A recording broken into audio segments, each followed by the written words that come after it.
else has now joined us. Good morning. Ms. Sementilli, you are still under oath. Defense may continue with their cross-examination. Very much, Your Honor. Good morning, Jessica. Good morning. I believe when we broke on Friday, we talked a little bit about the relationship between your father and your mother. And you described it, I think, as good as you had ever been hopeful, something like that. Yes, correct. Was that the case even when you were getting those text messages from Bella and your mom and yourself when she would go out after your father had died? Yes. And you explained, I think, what your feeling was about that? Yes. You cleared that up with Bella? Yes. And you were on good terms with your mother? Yes.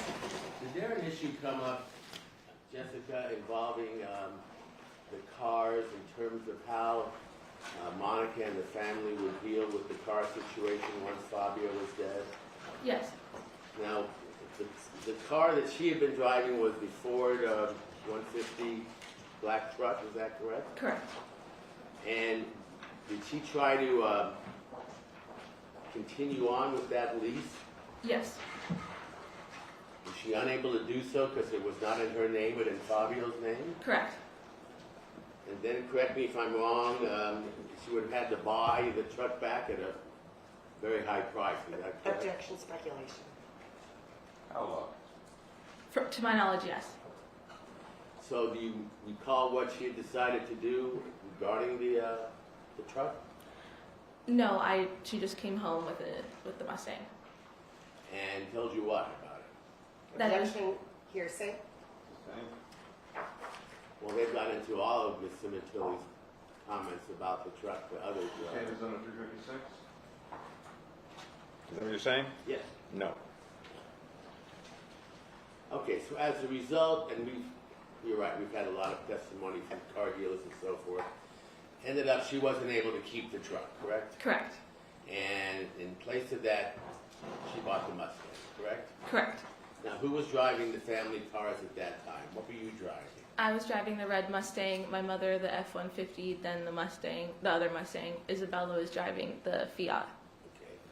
And what about the Porsche? Did anyone want to keep the Porsche after it had been the scene of the murder? No, because it was sticks, so none of us could drive it.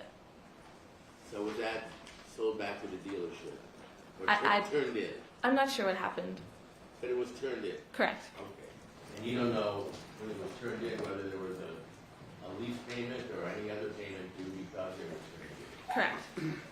Now, the Mustang you were driving, just so it's clear, what year-old Mustang was that? 2007. So by this time it was 10 years old, is that correct? Correct. So you got the worst car of the fleet, correct? Yeah. Okay. Did something happen after that to the Fiat that Bella was driving? Yes, there was an accident. With Bella? Correct. She was okay? No, the airbag hurt her arm. She was in a sling for a little bit. Approximately how long did that occur after your father's death? Not very long after, a few months. And what happened to the vehicle, the Fiat? It was totaled, and insurance, I believe, paid for, or helped pay for another one. Okay. So now she was driving a newer Fiat, is that correct? Same model. Same model. Okay. And that was the result of the insurance company having covered the vehicle. Is that right? Yes. Okay. And again, during this time period, before the arrest of your mother, the family, that is Fabio's family, was being very helpful and consoling you and your sister and your mom throughout this. Is that correct? Before the arrest, yes. Okay. And did Morella ever come out and speak over after your father was killed? Yeah, we had the whole family came, and everyone was staying with us. How long were they staying with you? I'm not sure. I know Morella did come a separate time, just her. And again, to help and be of whatever assistance they could be to deal with this. Correct. At some time when they were there, and the rest of the family at times was there as well, Luigi and others, correct? Correct. There were other cousins you had, children, prior children of Fabio? Can you describe who was there from the family? Luigi, my cousins Vanessa, Daniel, Anthony, Morella, Who were those three? Angel, you said? and Anthony, Daniel. They're the children of Loredana, and Vanessa is the child of Morella. Okay, so these were Fabio's first marriage and other relatives? The ones I just mentioned are Fabio's nieces and nephews. Luigi's the only child of Fabio's prior marriage. Very well. And at some time, did you see your mother up in the closet or the bedroom area where Fabio slept and she and Fabio lived, and let those cousins and so forth have a choice if they wanted to keep any of Fabio's clothes as a memento to them or as a reminder of him? Can you tell us how that worked? Yes, we were all standing in the hallway of the bedrooms, and everyone was going through my dad's drawers and taking things like sweaters and shirts to give away to them for memories. There were little tools up there, were there? No, the tools were in the garage. And what about, were you aware that your father owned a Rolex watch Yes, that was not taken in the robbery and murder? correct. And who got that? Luigi.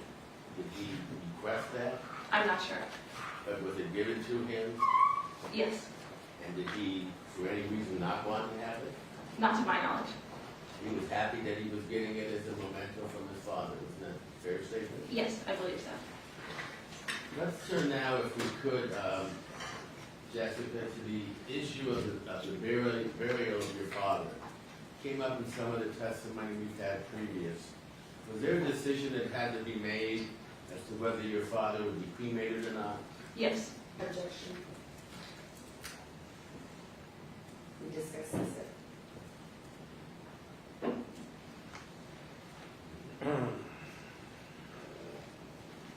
Let me see the comment so far.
Go ahead. Thank you, Anna. Jessica, was there a time when a decision had to be made on whether Fabio was going to be cremated or not? Yes. Do you recall how that decision was made? Yes. Can you tell us? Yes, it was a conversation between myself, my mother, my sister, and my brother. Luigi? Luigi, correct. And was that because the issue had arisen? How did it come that you were the ones who were making that decision? I don't believe there was an issue that arose. It was just, talking to each other and seeing what we agreed on, if we wanted him buried or cremated, and we decided on cremation. And was there a specific reason you recall? Yes, because my dad always would mention, when I'm gone one day, I don't want to rot in the ground. When I'm gone one day, I don't want to be buried with my hands across my chest. And he would say these in passing. So was your belief, speaking of yourself, that he preferred to be cremated rather than buried without being cremated? Objection, relevance. Yes, And was that agreed upon by the four of you? yes, And in fact, was Fabio cremated? yes. And his remains were, however, taken back to Canada, is that correct? Yes, he remains in Canada. And where are his remains now? Do you know? In a cemetery in Vaughan, Ontario. I'm not sure what it's called. Okay. But it's in a place where you can go and visit and honor him, is that correct? Correct.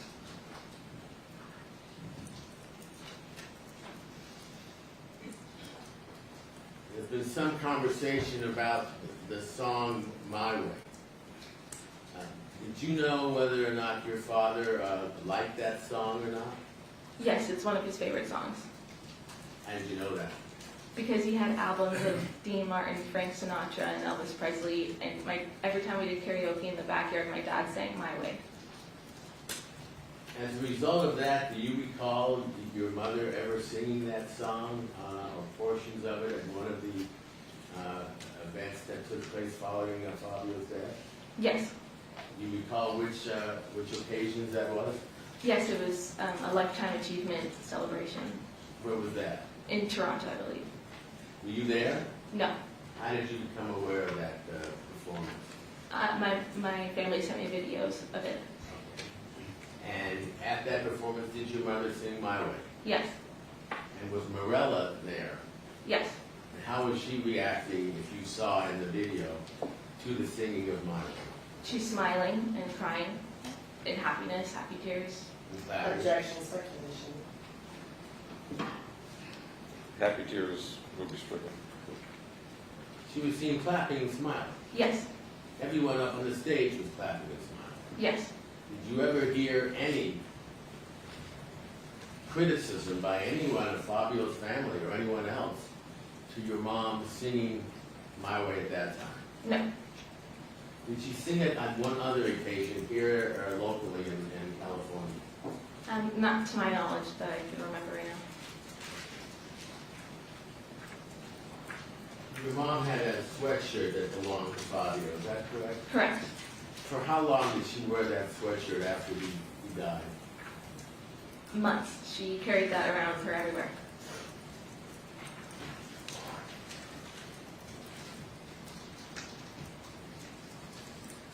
Is it fair to say then that up to a certain point, the family, your family, Fabio's family, were all grieving together over the loss of your father?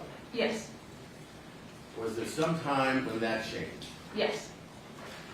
What happened? The day my mother was arrested, in the leading days after that, there was lots of fights and arguments. You know Because, what they're about? well, one of them was about my father's property at his office and them wanting it, but it wasn't my decision to make, and it became a huge fight. Who wanted it? Morella.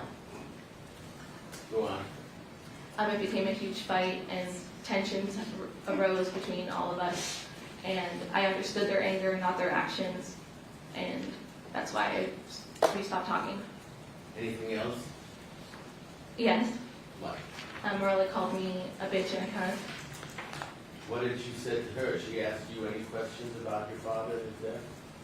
Sorry. Did she ask you any questions how you felt about your father's death? Yes, it seemed as she insinuated I was not as hurt as she was about my father's death. Did she ask you how you felt about your mother being arrested? No, never. Did you tell her whether or not you believed your mother was innocent or not? Yes, What'd you tell her? that I believe she's innocent. And how did that react to the family? I don't know how they all reacted, but Morella was irate with anger. Because you felt you stood by your mother. Yes, How did that play out? just lots of fighting, and we just stopped speaking to each other. Is that still to this day? Yes, So that's lasted how long? 8 years.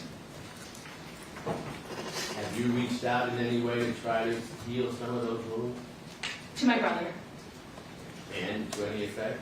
Yes, So you and your brother now are on speaking terms? yes. But what about Morella and the rest of the family? Objection, relevance. No. Can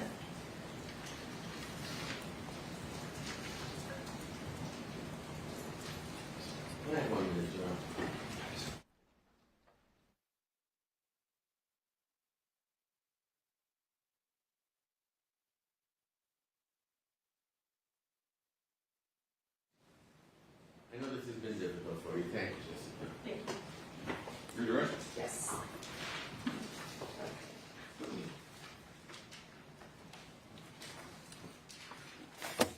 So,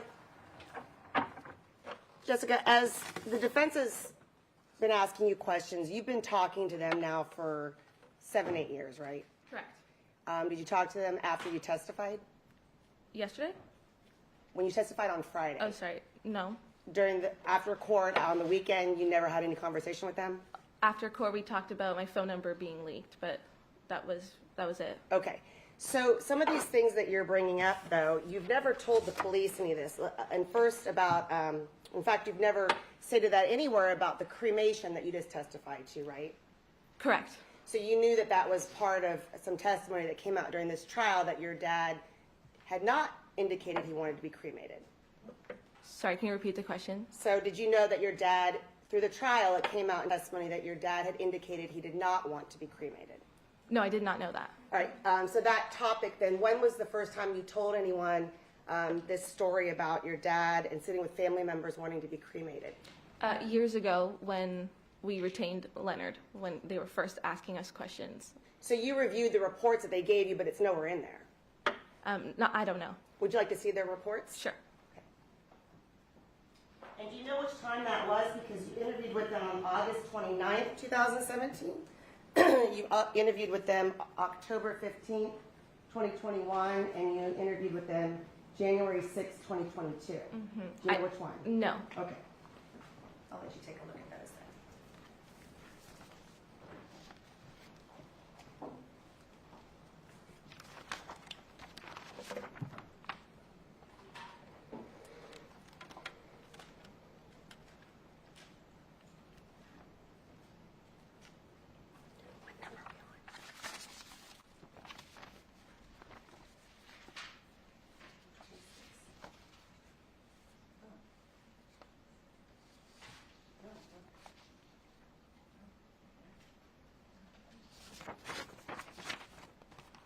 That refresh your recollection? Yes. So it's nowhere in these reports? Correct. Okay. But you have a memory of some time telling the defense that? Yes. But you don't know when? I don't know when. Same topic of your dad loving this song, I Did It My Way. When did that come up? Over the years of us talking, You talking with who? with the defense. Okay, and that's nowhere in any of these reports either. No. Okay, but your testimony today is that was one of your dad's favorite songs? Yes. And you sat with your family members, Luigi there as well. Luigi was part of that conversation? To my knowledge, yes. That I remember. When did that happen? When Dad first was killed.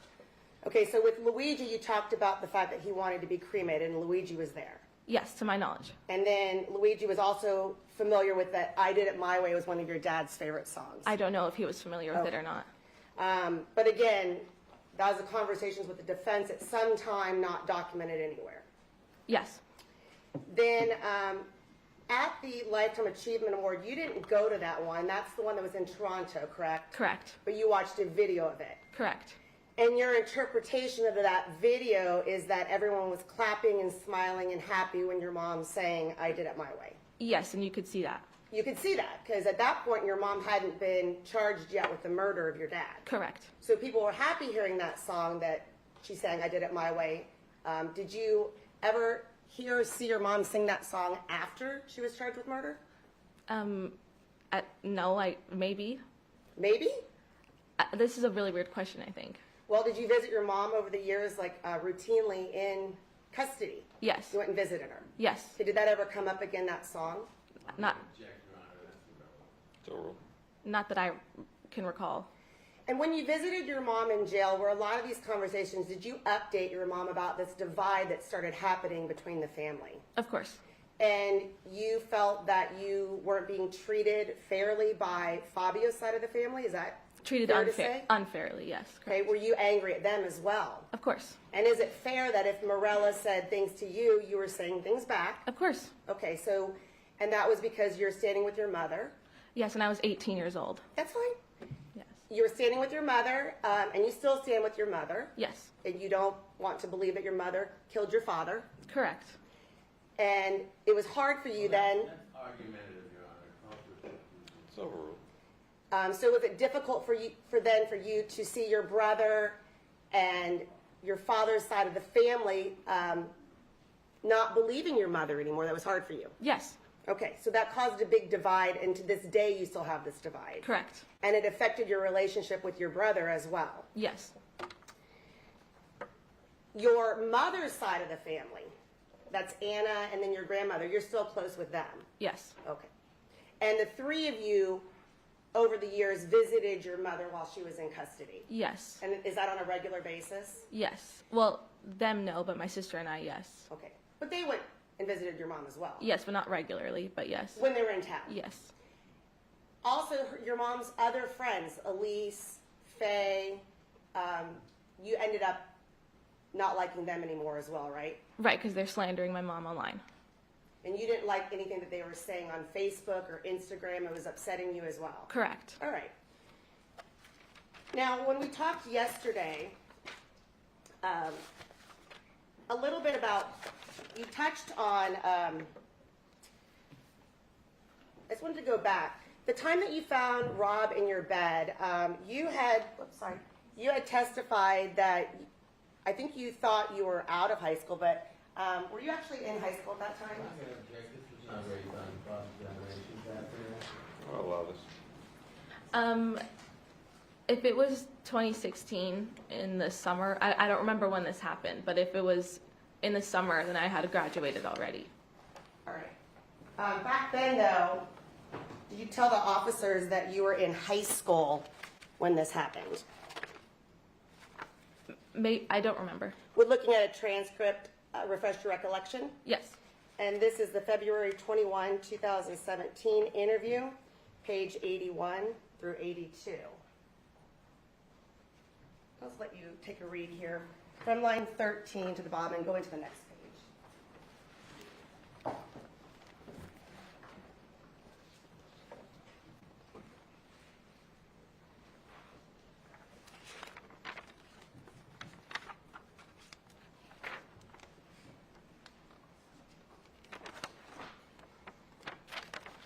Okay. Is that where? Yes. So you were in high school at the time? Yes.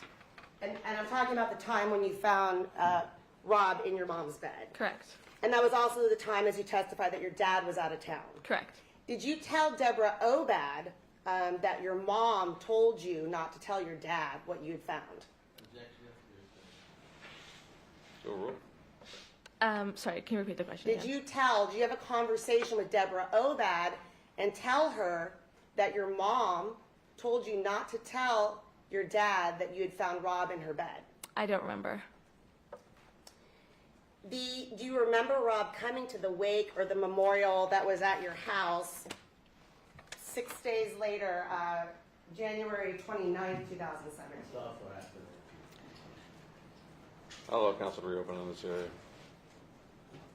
Did you see Rob at the wake at your house or the memorial at your house January 29th, 2017? Yes. Did he seem out of place there? No, there was a bunch of other friends and stuff that were there. And did you have friends there? Yes. I believe my next in order is 232. 232. If I may mark a photograph, friends and family photo gathered January 29th, 2017. Very well. Is this photo then, do you recognize that photo? Yes. And what is that photo? That's my sister, my cousin Vanessa, myself, my best friend Haley, and my other friend Selena eating In-N-Out at our kitchen table. Okay, is that you in the middle then? Yes. And that is on January 29th, 2017. Yes. You guys are all wearing In-N-Out hats and have burgers. Did you have a separate food there than the rest of everybody? Probably, yeah. All right. Do you remember anything about Rob Baker being at that memorial? Not really. I was with my friends. Do you remember him when he came or when he left or anything of any significance? No. Moving to the date of the murder earlier in the day, if I may mark as People's 233, it is an individual text change starting with ha-ha from Jesse. All right. And your number's been redacted. This text chain then with your mother, we went through some previously on Friday, but this was previous to that at 3:40 and 29 seconds. Is that the text your mom sent you, don't be late for babysitting? Yes. and then you responded, I won't, LOL, at 3:41. Yes. So that timing, then you left right after that to go babysit Deborah Obad's child, Max. Yes. Previous to this text that your mom saying don't be late for babysitting, did she call you? I don't remember.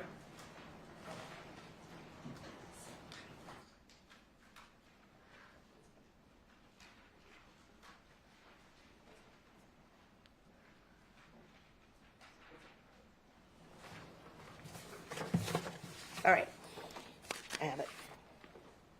If I may mark as people's 234, it is a page from the Celebrate report starting at line 475. Very good. And showing you this then, again, here's your text on line 480 where your mother says don't be late for babysitting and you said I won't, LOL. Right before that, at 3:37, before your mother sent that text, she called you. Okay. Does that spark your memory that she gave you a call? I don't really remember. All right, well, there's no answer, so you didn't answer, but you remember receiving a missed call from your mom prior to you going to babysit. I mean, I see that it's here, but personally, I didn't remember. So she was just reminding you then to be out of the house and make sure you make it to babysit. Because I was always late. Okay. She didn't want you to be late. Correct. And you think you were babysitting around 4? Yeah.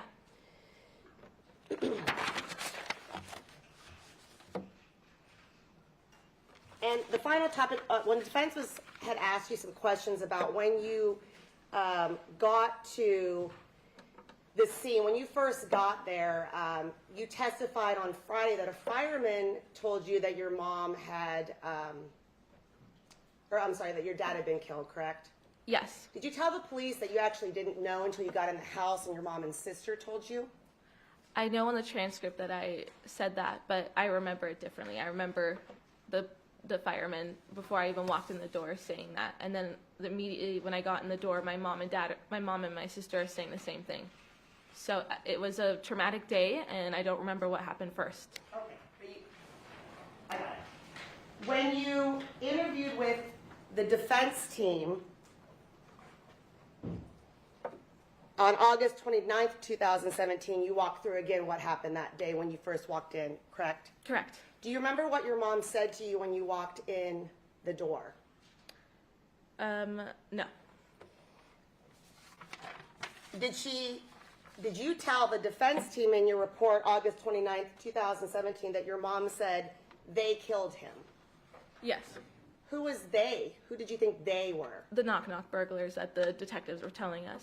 Okay, well, the detectives hadn't met with you guys yet, right? Right, but that's what I'm saying. Like, my mom thinks it's strangers, so they as in she doesn't know. So when you walked in and your mom said they killed him, you didn't know who they was, right? Correct. So you didn't know anything about knock-knock burglars, correct? Correct. Your mom had not been told about, to your knowledge, about any knock-knock burglars. This just happened, right? Correct. But she used the plural, they killed him.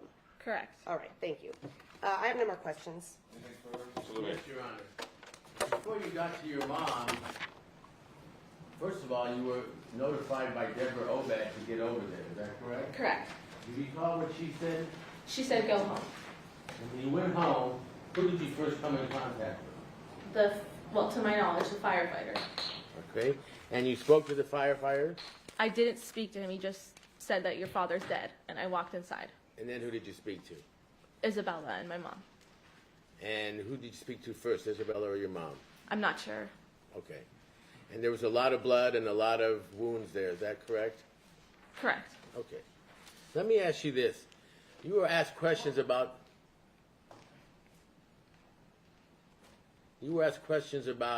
what was in the notes that we had taken of our interviews of yours.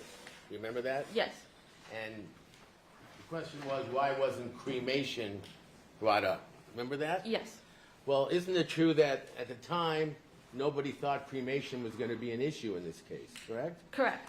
You thought everyone understood that it was going to be cremation, Yes. correct? You didn't know that coming into this trial, people would testify for the prosecution from the other side of the family that he didn't want cremation and it was never his decision. Remember that? Yes. And then we brought it up with you here on testimony here today, correct? Yes. And did you tell us the truth about whose decision it was? Yes. And was it true that it was yours and your sister's and Luigi's decision? Yes. Along with your mom? Yes. That there was no dispute about that or argument about that? Not to my knowledge. As far as this text from your mom, were you often late going to Deborah's house to babysit? Yes. So on this occasion, you got a text message from her saying don't be late, is that right? Yes. And then you didn't get any phone calls from her, did you? Not that I remembered. And what was shown to you, if I could have that. If you look at this, there's an outgoing call here that is at 3:37:59, and it's got 000 at the top. You see that? Yes. You know what that means? I didn't answer. Correct. So as far as you know, you didn't get another call from your mother, or any call from your mother, correct? Objection states the testimony. So, Right. You got a text saying don't be late, meaning you were in your house still, correct? Yes. And you were going to Deborah's. How long were you at Deborah's? I think an hour and a half. Were there times when you would go to Deborah's and only babysit for a short period because she just needed you to watch the child while she ran an errand or something? Correct. Was there any set time, length, minimum that you would go there for or stay there for? No, not really a set time. Was it all random? Yeah. So there's no way of your mom having known that when you went there to babysit, when you would finish and come back. Correct. And at no time then did she call you and actually speak to you on the phone and try to find out if you were still there, did Correct. she? And your phone was on, you could have easily been reached, is that correct? Yes.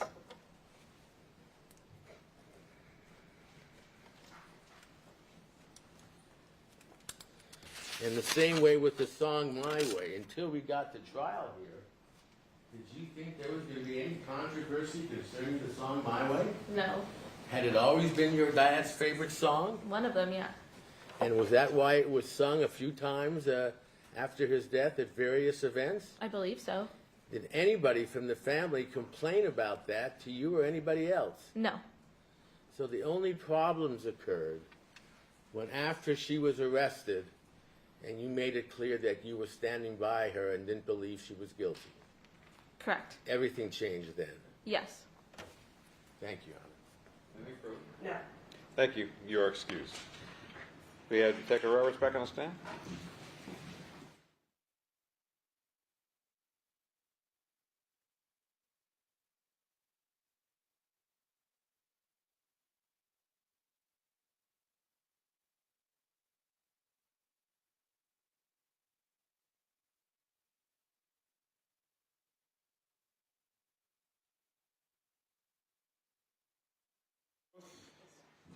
The team may continue with their direct examination.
Jail mail, letters from the defendant to Robert Baker, may they be marked collectively as People's 235.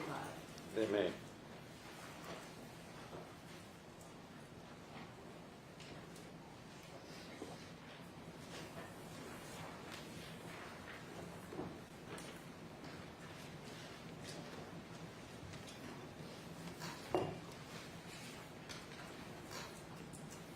Showing you the first one dated August 14th,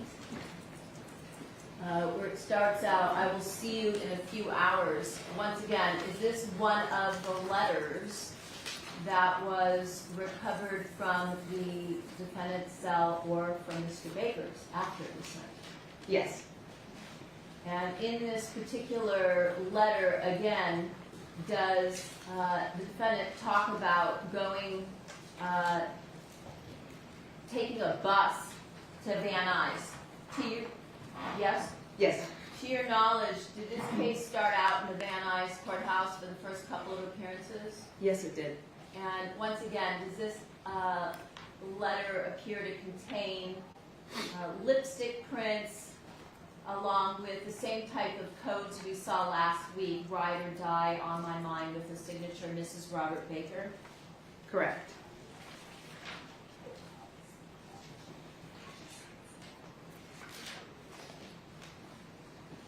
Looking at the next one, which appears to be 11 pages in length and is dated August 9th.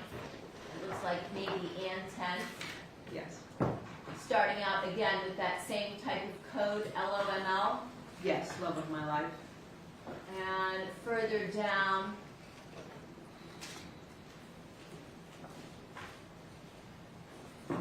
does the defendant talk about that she's going to change her name from Sementilli?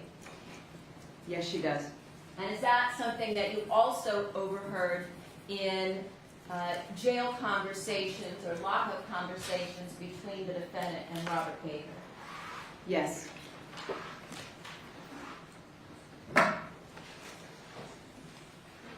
Once again, on the 11th page,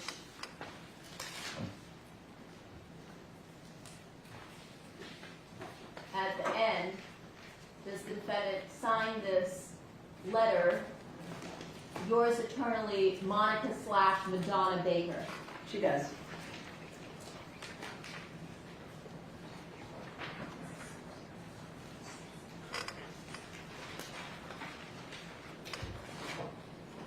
Showing you another letter that appears to have an envelope that is addressed to the defendant from something Baker in Cascade. Is that the same location where the North County Correctional Facility is located that we talked about last week? Yes, and I recognize as well the booking number after Baker, 5016213. This one here? Correct. And the defendant's booking number? That's correct.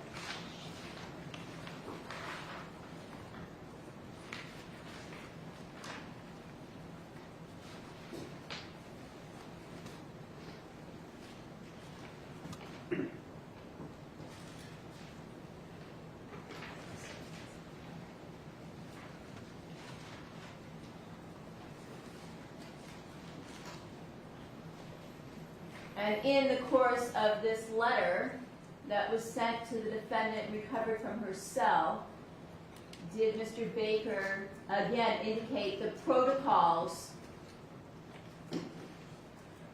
That we and everyone has in place. keeps us from remotely accessing or discussing this craziness, correct? Yes, correct.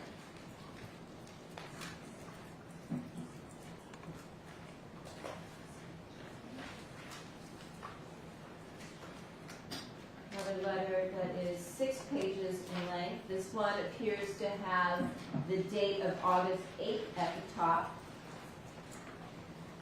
Again, in this letter from the defendant to Robert Baker, does she use again the term "my baby" that we saw in some of the other letters last week, Yes, with the same type of codes that we talked about last week? correct. And further down on the front page, what's highlighted, did the defendant indicate, I'm crazy about you and I will go to the ends of the earth to feel your kiss again. She did. And on the last page, again, do we see that same code for ride or die, and the other phrases, love Monica Baker for eternity? Yes.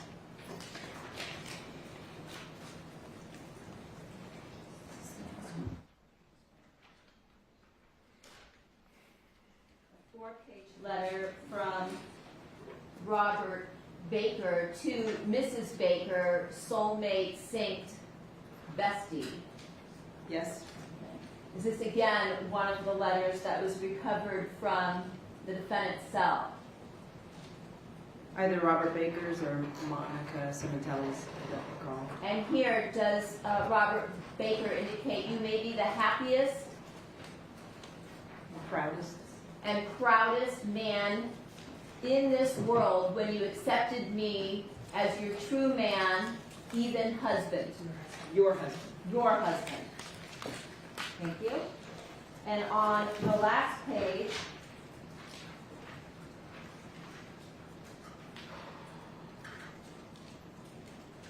right above the signature line, where it's highlighted, did he indicate to her, you are my love of my life, my all, my wife for all time, love you with all, Yes. your H. For Correct. husband? Correct. Are these a sampling of many such letters that were recovered from either the defendant's cell or from Robert Baker's cell as examples of kites passed one another? I'm going to object to possible speculation, this argument. Overruled. Yes.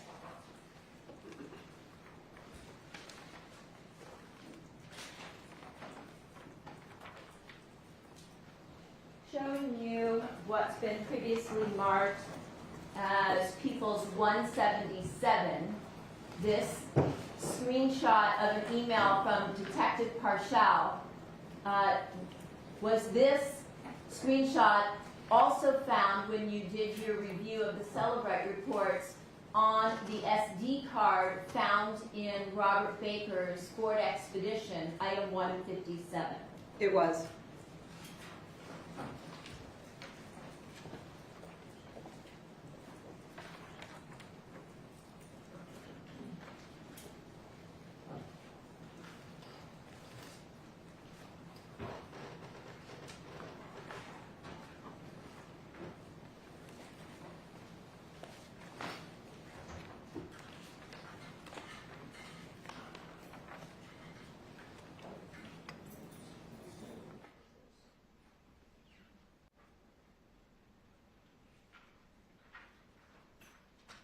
Also, pursuant to a subpoena, did you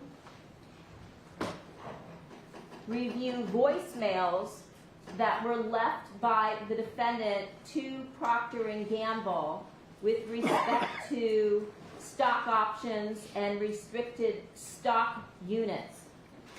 I did. Your Honor, I have a stipulation. Stipulation we mark as 236. Yes, thank you. Go ahead. Stipulation, voicemails by defendant to Procter & Gamble Company equity programs. The recorded voicemail messages contained in People's Exhibit 158, which is the flash drive, Your Honor, were received by the Procter & Gamble Company, P&G, and forwarded as emails to the Procter & Gamble email address for P&G's Equity Awards program, which includes stock options and restricted stock units. 1. The 34-second long message identified as exhibit, can the audio be marked, please, as part of 230, oh, maybe you want them separate. Do you want it as 237 and then the transcript's 238? Yes. 237. audio, 238. Transcript was recorded on February 13, 2017 at 2:16 p.m. Eastern Standard Time. The P&G voicemail system identified the phone number that left the voicemail as the Sementilli residence at 818-854-6055. The 40-second long message identified.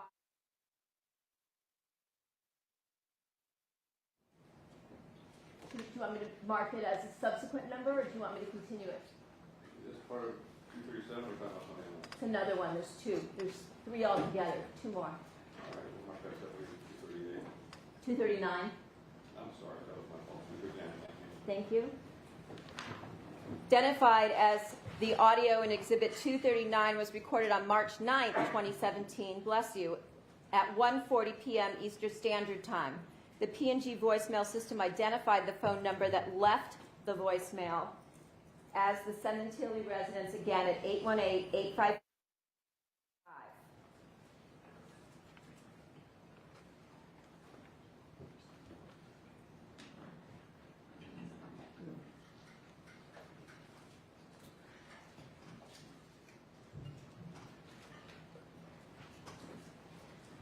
The audio being 239, the transcript as 240.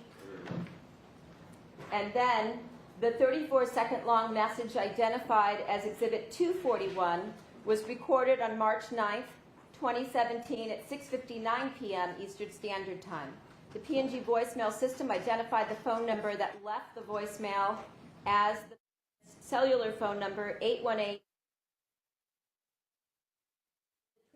Please, Your Honor, being 242. Yes, all those others we as marked. Thank you. The parties agree that each of the preceding records contains a true and correct record of an act, condition, or event of the business, and that the business's respective custodian of records or other qualified individuals would testify as to its identity and mode of preparation. Further, that the records contained in each exhibit were made in the regular course of business at or near the time of the act, condition, or event, and that the sources of information and method and time of preparation were such as to indicate the records were trustworthy, pursuant to Evidence Code Section 1271. And we won't play them, Not jury yet. can do so, but... I haven't received a stipulation yet. Oh, counsel join in stipulation? I do. Now I receive it. Thank you. On behalf of you. People join.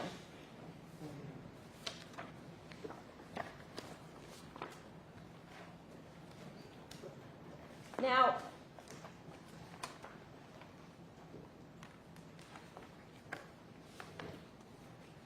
I want to ask you about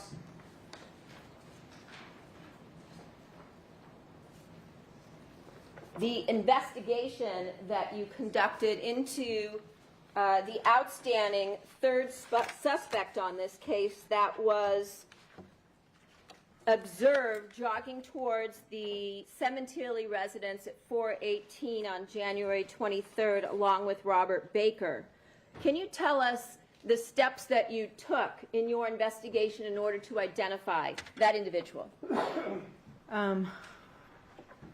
It took a while because there was a lot of use of burner phones and such things such as that to sort of make it difficult for me.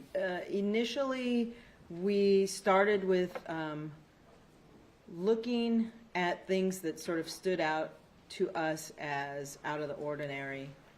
We looked at many individuals, starting out with where did Robert Baker go on the day right after the murder, on the days right after the murder, who did he contact, who did he call, who did he have conversations with, and through that investigation there were several names that came up. Okay. One of them was Alfred Birdsong. That's the individual that we heard about from Roger Brown when you were here last week. Correct. Who lives in Las Vegas. Yes. There was another individual named LaShane Holmes, who I knew that Robert Baker had met while they were incarcerated together, that lived in the Orange County area. he contacted him on the day that the crime was committed and also stayed with him on several occasions after the murder. There was, and then interesting that what we found was a Facebook message that was sent on, I believe it was January 25th, from Robert Baker's Facebook account to an individual named Christopher Austin. And when I started looking into that, it was very rare that they communicated via the Facebook Messenger app. When you say they, who are you referring to? Robert Baker and Christopher Austin. There was only a couple messages, and I believe the last one before the one on the 25th of January in 2017, they hadn't communicated via that Facebook Messenger since I think the end of 2015. Okay. So it was concerning. So we started to look into Christopher Austin as a suspect at that time. I'm sorry, can we get a date? You inquire, it's not shown yet on cross. Thank you. And so after you observed that Facebook message, Yes. what did you do? Initially, we looked into Christopher Austin, and the information I had at the time was that he lived in Fayetteville. And so we wrote, my partner and I at the time, Esther Mayape, wrote a search warrant for flight manifests to see if we could determine if Christopher Austin flew to the LA area during the time period of the murder. Just to touch on why we wanted to know that is because via cell phone records, we knew that Robert Baker was in the area of Los Angeles International Airport on January 22nd, 2017, between the hours of 7 and 8 in the morning. So that was the day prior to the murder? Yes. So we tried to figure out whether Christopher Austin flew into Fayetteville. We also had records where we had a very high suspicion that on the night of the murder, the evening of the murder, around 6 or 7 o'clock, I believe, Robert Baker's cell phone hits in a tower that's in the area of what we call, what we know as the Los Angeles Flyaway, which is a bus service that takes people to the airport. And we did a lot of research to try and figure out if we could determine whether Chris Austin, because we knew via the records or had pretty high probability that Robert Baker did not go back to the airport the night of the murder, return somebody to the airport. So you had, just so I can follow what you did in terms of your investigation, you initially started with looking at communications between Baker and other third parties, correct? That's correct. And one of those, which has already been previously marked, was a Facebook message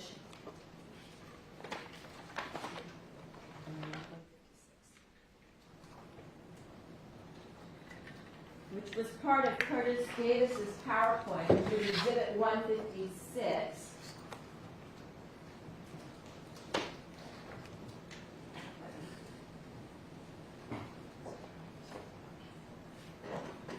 This message here that occurred on January, it looks like 26, 2017. Correct. From Robert Baker to Chris Austin, download WhatsApp on your phone. Is that what you're referring to? Yes, and that stuck out to me as an investigator, number one, because they very rarely, as I said, chatted via the messenger. And number two, we know that WhatsApp is an encrypted cell phone messaging application.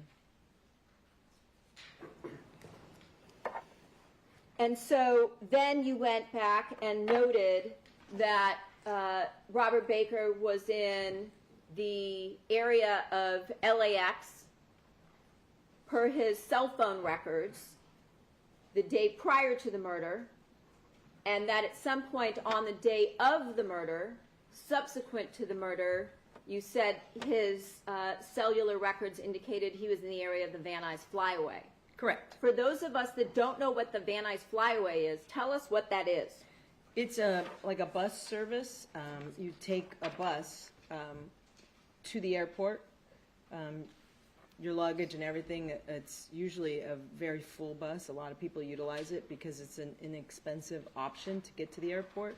And they make stops at every terminal, and they also have, I think they depart maybe every 15 minutes, if I remember correctly, and they pick up on the same schedule. So when you come back, there's a special area at the airport that you wait at, and the flyaway bus comes and picks you up. And they have a parking lot where you can park, or you get dropped off at the flyaway. Okay.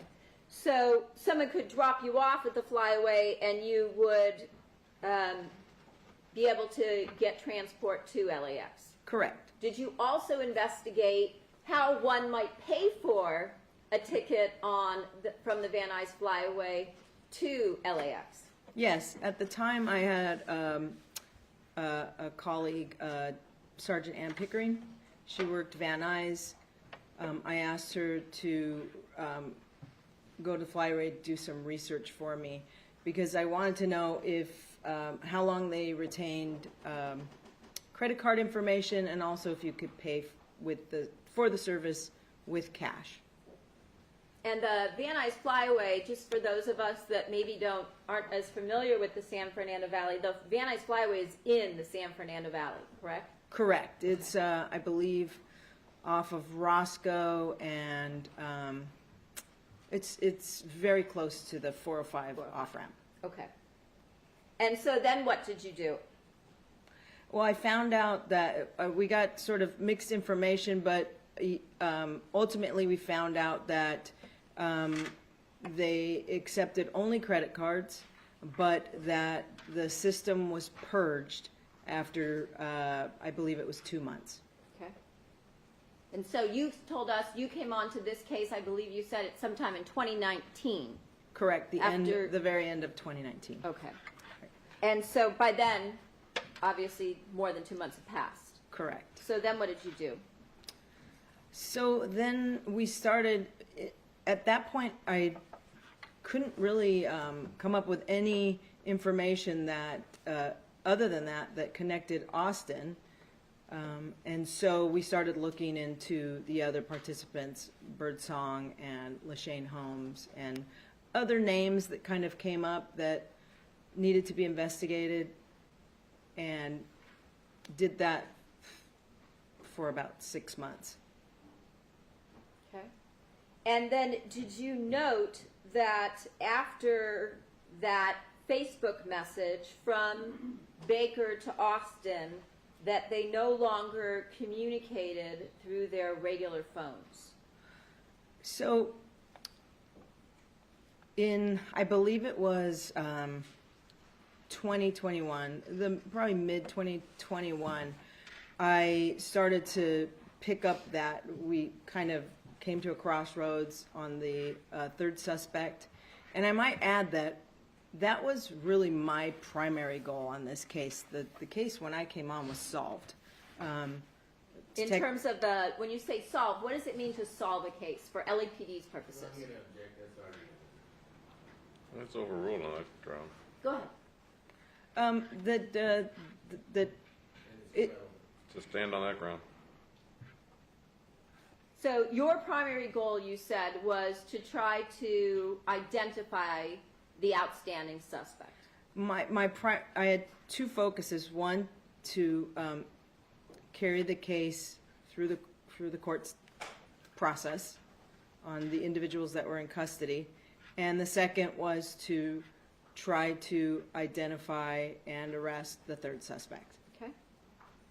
And Well, so, actually, any additional suspects, because it's my opinion that there's more than 3 suspects involved. Okay. And you were aware when you got the case, when you say that it had already been, I can't remember the term you just used. Solved. Yes. That there had already been filings and one of the charges pending, as in this case, is a conspiracy. Yes. All right. And so what did you do at that point in order to try and identify any outstanding members of the conspiracy? I thought the best way to approach it was through the phone records. It's kind of all we really had, because there was a lot of steps taken to protect identities. So Overruled.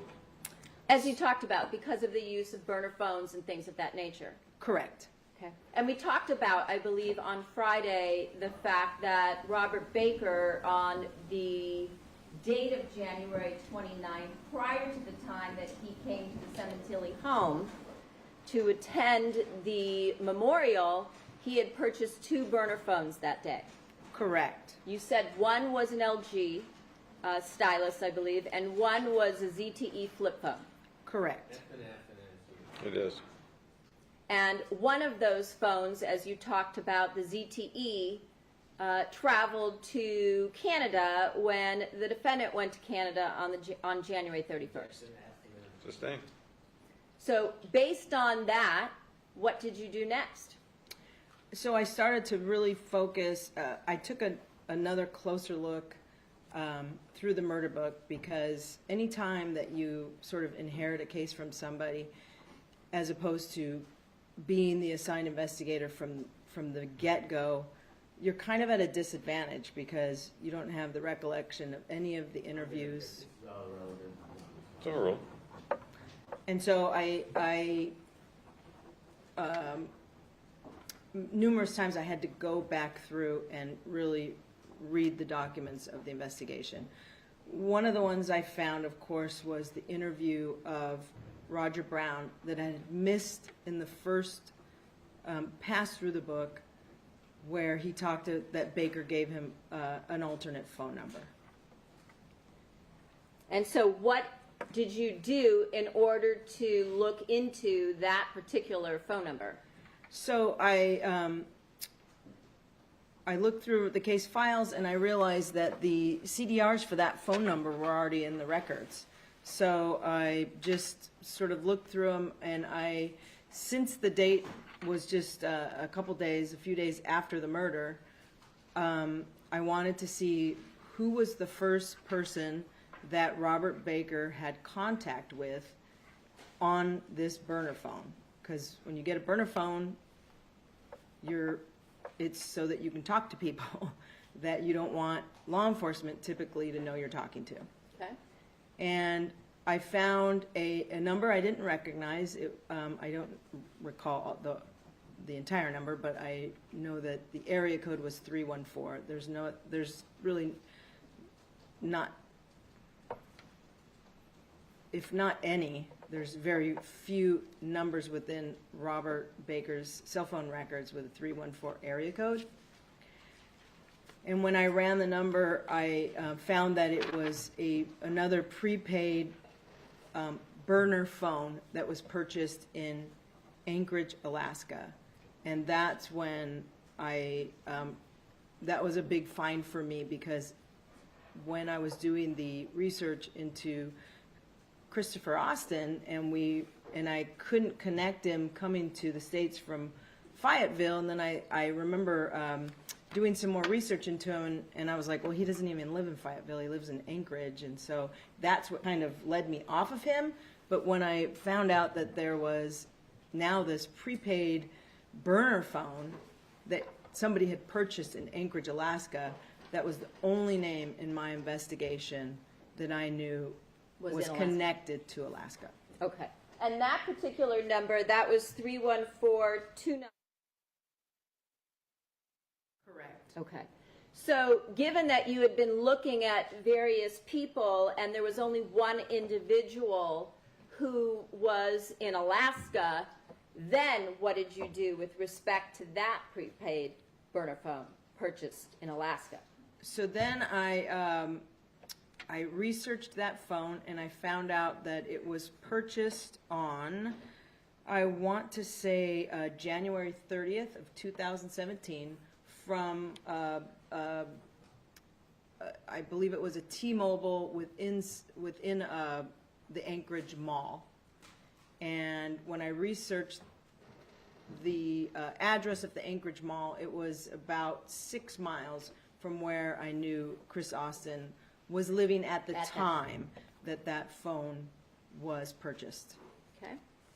And so then what did you do? Did you start doing some records checks and things of that nature? Records checks, I noticed that during the time that virtually the only person that Chris Austin communicated with on that burner phone was Robert Baker. And on the once he purchased that burner phone, and he never communicated with Robert Baker again on their regular cell phones, which they had communicated frequently as a way to communicate because they lived in different states. But after the murder, they never communicated on their regular cell phones again and only communicated through these burner phones. Okay. And so once you were able to determine that, then what did you do with respect to trying to corroborate any evidence that you had that would suggest that Christopher Austin was one of your outstanding suspects? So I wrote a series of search warrants trying to place him. It was important to try and place him, of course, in Los Angeles during the time of the murder. I found out that he had since moved to Vancouver, Washington, but I was really focused on that Alaska time period. So I wrote a series of search warrants to the airlines trying to find a manifest that had Christopher Austin on it, and coming into LAX on January 22nd during the time period where we know that Robert Baker picked somebody up.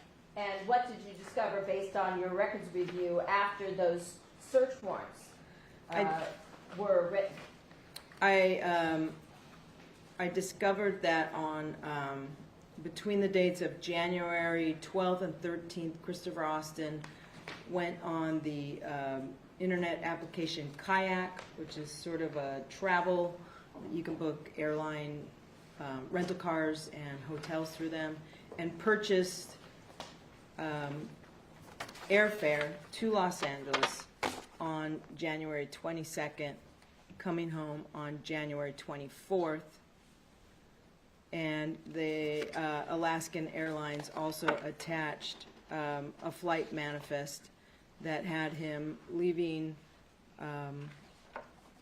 Anchorage, Alaska, very early in the morning of the 22nd, making a connection through Seattle and landing in LAX at around 7:30 in the morning. The same time as you told us that the records indicated that Robert Baker was in the area of LAX on the day prior to the murder.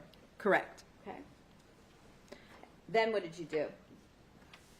Studied the records some more and found out that although he had Christopher Austin had purchased a ticket to return to Anchorage, Alaska on the 24th, it appeared that at around 11:30 at night, he On which went day? on the day of the murder, on the 23rd at about 11 at night, he was at LAX. He went up to the ticket counter and actually paid $180 to switch his ticket and fly out that evening, So that night. When you say at the ticket counter, you're now talking about at LAX. He's at LAX at the ticket counter to Alaskan Airlines, and he changed his flight that was scheduled from the 24th so that he could fly out that night late on the 23rd. Okay. Did you also attempt to gather any phone records to see if that might assist you in I did. and with respect to Mr. Austin? Yes. And what did you learn from a review then of his records once you narrowed down this flight from Alaska through Seattle to LAX on the 22nd, and then we have him on 11:30 at night on the 23rd at LAX changing his ticket? His phone appeared to be, from the records, turned off. There is no, his phone is not communicating with any cell towers the entire time until we know that his flight landed back in Anchorage in the early morning of the 24th. Then the phone came back on, Okay. and hits on a tower in Anchorage, Alaska. Okay. Consistent again with what you had gathered and learned from those flight manifests and the paying of the ticket to change the flight for $180. Correct. Okay. So then what was the next thing that you did? So in this case, there was some unidentified DNA. We know there was unidentified DNA in the passenger compartment of Fabio's Porsche.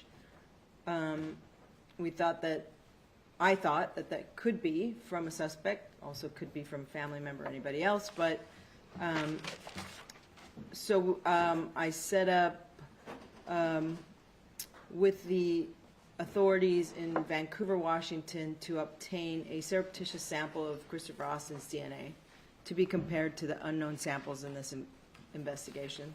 And how did that turn out? They used a ruse and brought him in.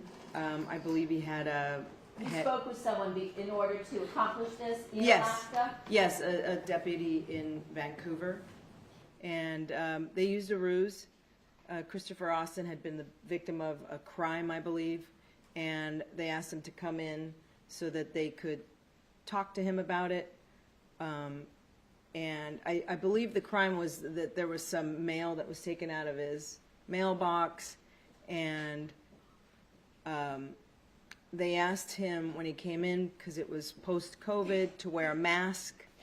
They also asked him, I think, to sign something, and when he left, they recovered the mask, and they recovered the pen that he used to sign the document, and we were able to obtain DNA from both those samples, which they made sure that they were clean instruments to collect the sample. They didn't have other people's DNA. They didn't give them a used pen or a used mask. So we knew it was Austin's DNA on that mask and the pen. But yet, when you submitted it to the lab, they weren't able to find any DNA in the passenger compartment, correct? That matched up to him. Correct. Christopher Austin's DNA did not match the unknown samples in this case. And you knew that the Porsche that was purchased by Fabio Sementilli that was stolen during the flight from the crime scene on January 23rd was a used vehicle with unknown DNA from whoever potentially had ever sat in that seat before. Call for speculation and there was no foundation. Sustained. You knew that it was a used vehicle, right? Yes, and through interviews in the... Section, the rest is on. Sustained. And what then, once you came to that crossroads with respect to not having any DNA tying Christopher Austin to the front passenger seat of the Porsche, then what did you do? Well, typically I know in these cases from my experience that this is a case on Christopher Austin, the case to build the case against Christopher Austin. I was going to probably need a confession of some sort in order to move the case forward. Okay. Because at this point you only knew that he had come in to Los Angeles the day prior and left at some point after the murder. I had that, and his physical descriptors matched the physical descriptors that were on the initial crime report of the third suspect as far as height and weight. his general body, I was able to access his Facebook profile, and his appearance was very similar to the surveillance video, the person depicted in the surveillance video running up to the crime scene with Robert Baker. But then again, you had the two individuals that were running up to the location of the Sementilli residence were wearing, as we saw in the video, baggy clothing, covering their faces, covering their hands, covering everything but their maybe nose and mouth. Correct. Okay. So generic information, nothing specific, but you knew at least you were in the ballpark. Correct. Okay. There was nothing that you found that excluded him. Correct. All right. And so at that point, did you, were you nearing a time of your retirement? Yes, I was. There were efforts made prior to my retirement to do an operation where I could try and elicit that confession, but this is a case where I felt I had one shot, and if he refused to talk to me, then number one, he knows I'm looking at him as a suspect, and anything that I wanted to do as far as a Perkins operation or anything like that afterwards, I couldn't do. Okay. So I felt that it would be very important to do a Perkins operation, and unfortunately, when I attempted to do that in mid 2023, I believe, I just didn't have enough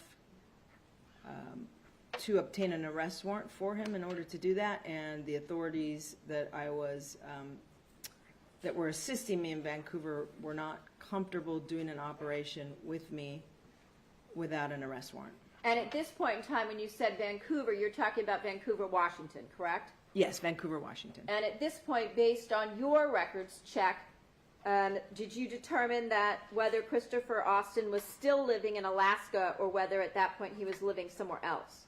Yes, he had moved to Vancouver, Washington. Council, I'm going to interrupt. Let's take our morning recess for 15 minutes. The admonition applies.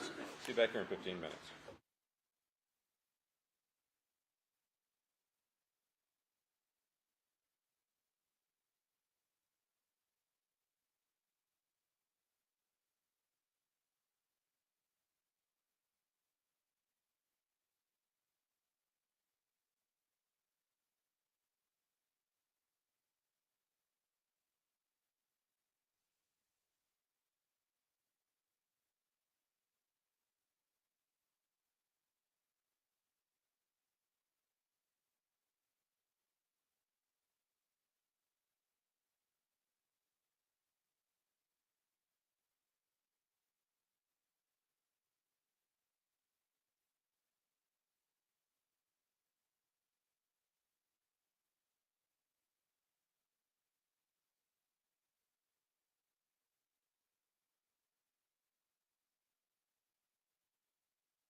Record, Fabio Sementilli, defendant is present. All counsel present, jury, and alternates are present. Detective Roberts is still under oath, and we may continue. Thank you.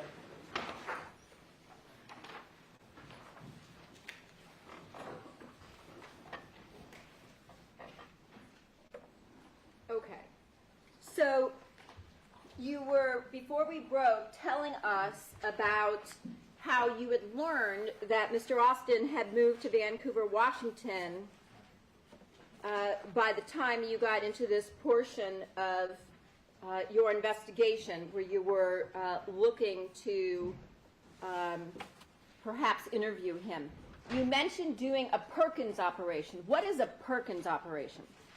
Again, the Perkins operation is a tactic utilized by law enforcement where we place the target or the suspect that we're looking at into a cell with a Perkins, what we refer to as a Perkins agent, which could either be a law enforcement undercover officer or an actual undercover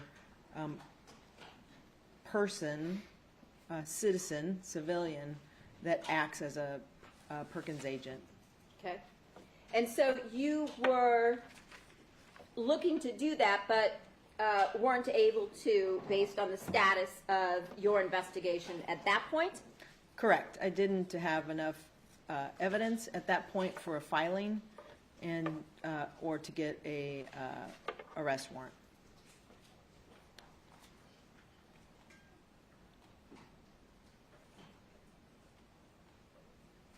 Now, when you were investigating Christopher Austin, did you also learn that he had traveled with Robert Baker to Las Vegas in July of 2016? I did.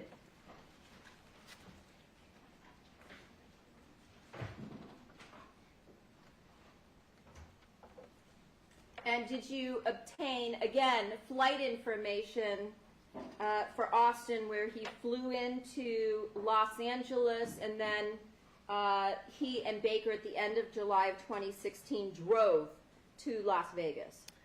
That was information that came in. Sustained. How did you learn about Baker and Austin going to Las Vegas at the end of July of 2016? During preparations for a trial that was continued in April, I re-interviewed a witness in this case that gave us that information, and then I researched into trying to prove that they actually did go. Sustained. And so did you obtain, once again, flight records for Mr. Austin flying into LAX? I did not. I believe the investigative team did after me. Okay. And then did you also speak to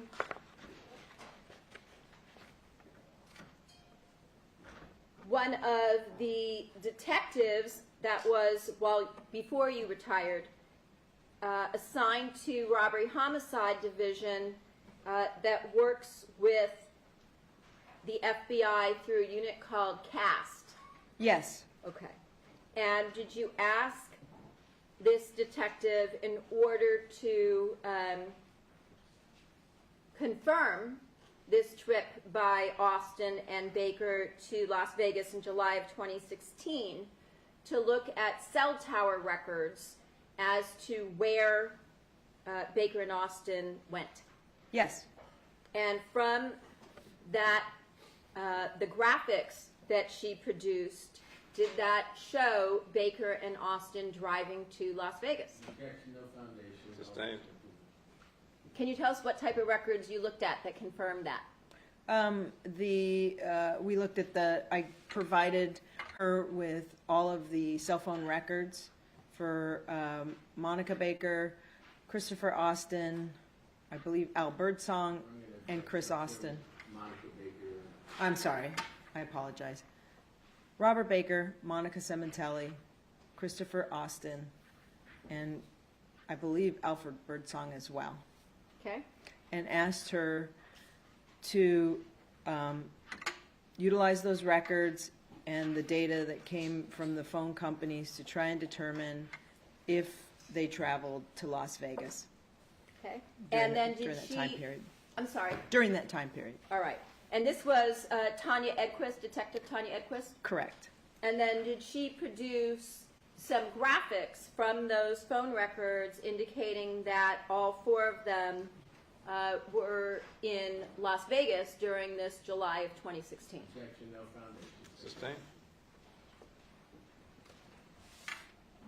What records or graphics did she produce that you then viewed? Same objection. Let me see you at sidebar, please.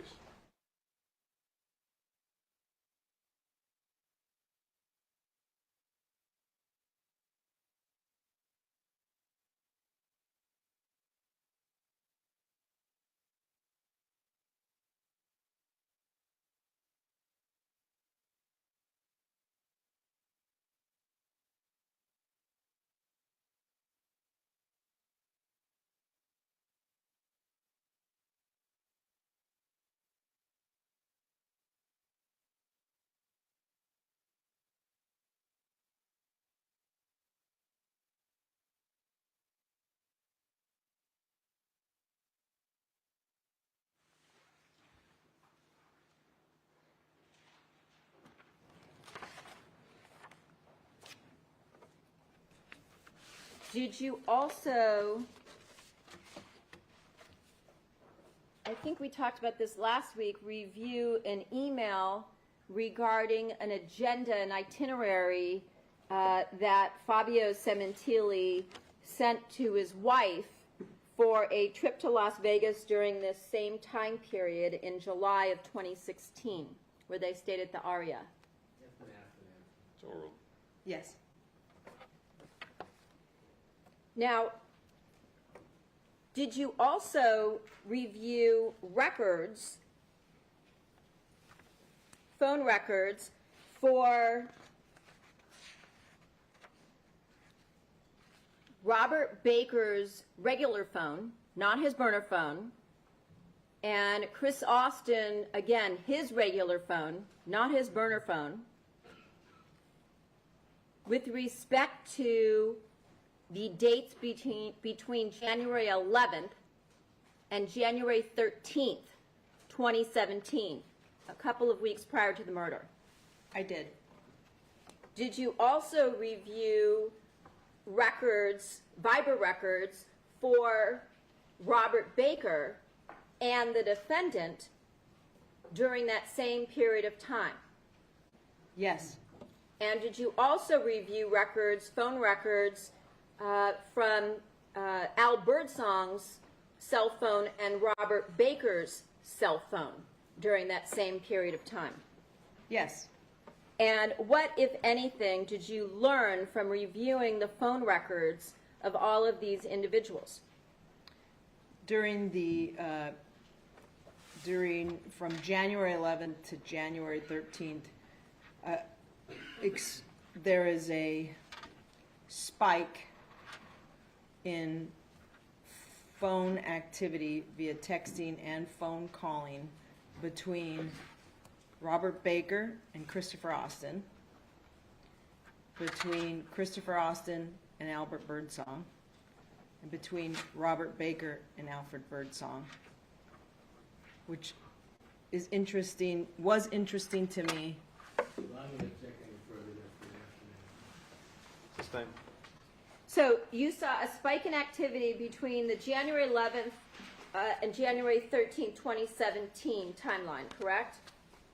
Yes, and there was also, during that time, the Viber messaging going back and forth between Robert Baker and Monica Sementilli.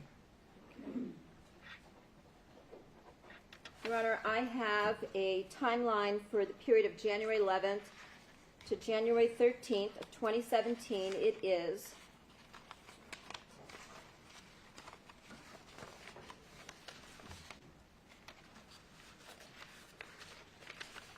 11 pages in length. If it could be marked as People's 243, I believe it is. Yes. Your Honor, I don't think there's been any evidence regarding the burner phone existing prior to the murder. I'm sorry, if we're going to do this in front of the jury, then Well, can we come to sidebar instead so we obey the court's orders? Yes. thank you.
All right.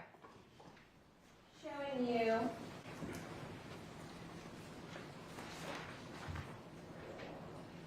this timeline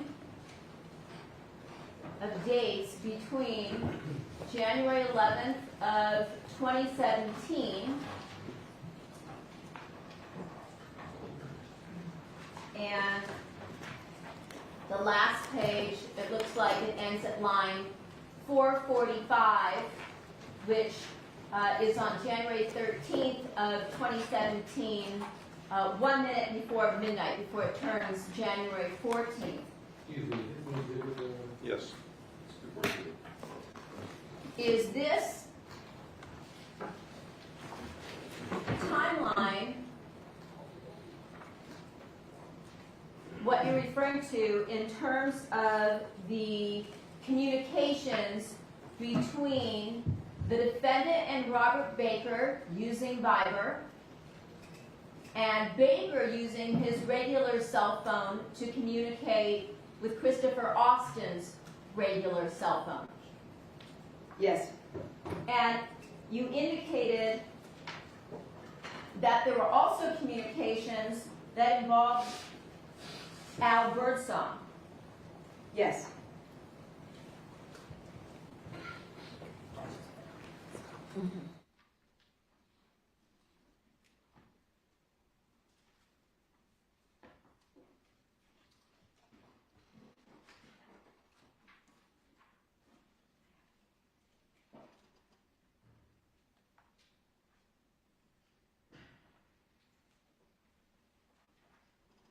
Your Honor, I also have a call detail record for January of 2017 for a phone number 907-306-7486. It is numerous pages in length. May it be marked, please, as People's 244.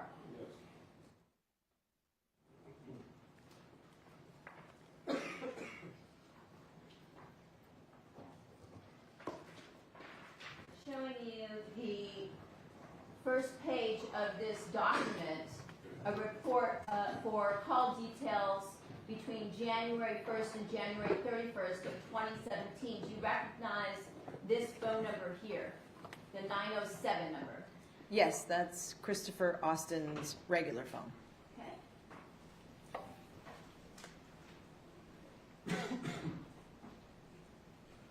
And showing you page 10 of these records, and Your Honor, it appears to be 33 pages in length. Showing you page 10 of these records, does it show calls between Christopher Austin and Al Birdsong Yes. during the same time period that we've been talking about, Yes. as well as calls between Robert Baker and Al Birdsong during the same time period? That record shows calls between Robert Baker and Christopher Austin, but I am aware that Robert Baker's CDRs show calls between him and Al Birdsong on the 12th. Okay. I'll allow it. Are you also aware of any credit card transactions? I'm now moving back to the end of July of 2016 regarding Robert Baker and Christopher Austin. Yes. And what did those transactions indicate? They indicated it's through a bank account that's associated with, I believe maybe Chase Bank, if I remember correctly, associated with Robert Baker. He makes a deposit into the account in the Los Angeles area. He makes a deposit into his, via the ATM, I think, into his account. And on the same day, there's a withdrawal in Anchorage, Alaska, via the ATM of that same account in a non-Chase bank. So somebody in Anchorage, Alaska withdrew money from Robert Baker's account. Okay. And again, the only person that you told us who came up in your investigation who had a connection to Alaska was Christopher Austin. Correct. All right.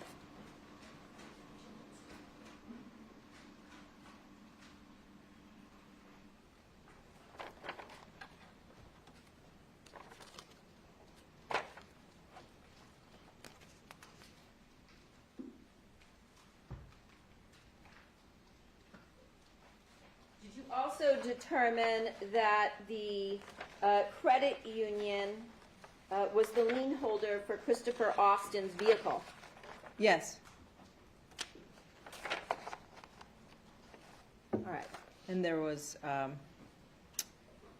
additional ATM transactions on January 12th as well, the similar type of transaction. January 12th of 2017, the same time period that we just discussed with respect to the communications between the defendant and Baker, Baker and Austin, Austin and Birdsong, and Baker and Birdsong. Yes. All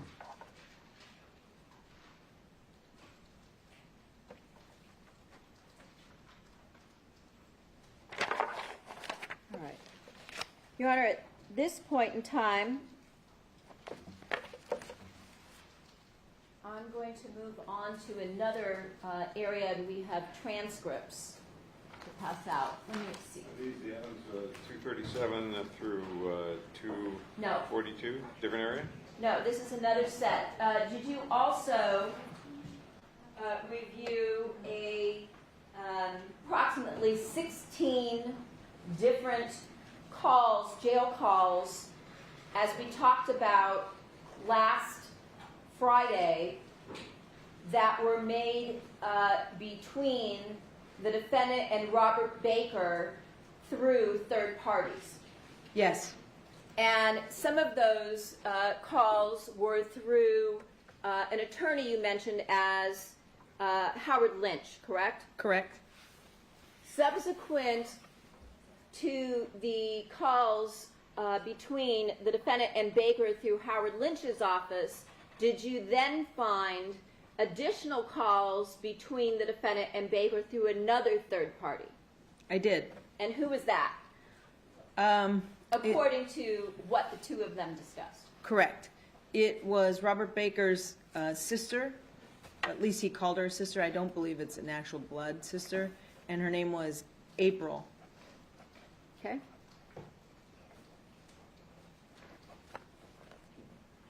Your Honor, for the audio portion, that is, I believe, contained as well on the flash drive that we previously marked as Exhibit 158. And then we have a transcript compilation of some of these calls may it be marked as People's 244? 45. Thank Yes. you. And at this time, may I pass out those transcripts? Yes, and the same admonition as to all transcript applies. Okay.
There's a good chance if anything ever comes up that my girlfriend, who is also my primary, may call you and leave a message by chance. Okay. That may happen. She'll either call direct if she has a calling card, I think, because she's well taken care of. When guys like me are just barely making it, but that's fine. It's all well and good. She may even leave a message if by chance if you guys pick up. And if I call, I'm gonna try to call like every Friday when I know you're there. Now that I know you're there, just to check in. Okay. Okay. And What's her name? her name is Monica Sementilli. If you Google my name and her name, it'll come up together. The whole case will pop up in the newspapers. Yeah. All right.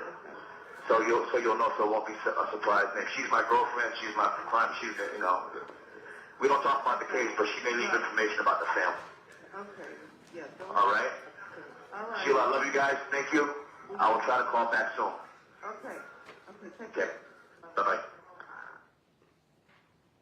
Now, was this one of the calls that you identified as going through Howard Lynch's law office to his secretary, Sheila? Yes. And what is a crimey? It's somebody that, It's overruled.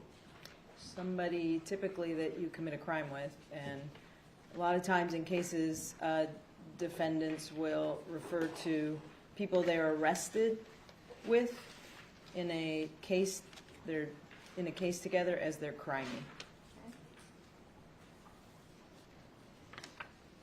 Would this be an example of what you were discussing last week, where the defendant and Robert Baker set up a way to communicate directly to one another through a third party? It's overruled. Yes, where they would call in and leave messages for each other through a third party. And you said that's how it started out, correct? Correct. And then later it progressed to actually being able to talk on the phone to one another. Yes. Okay.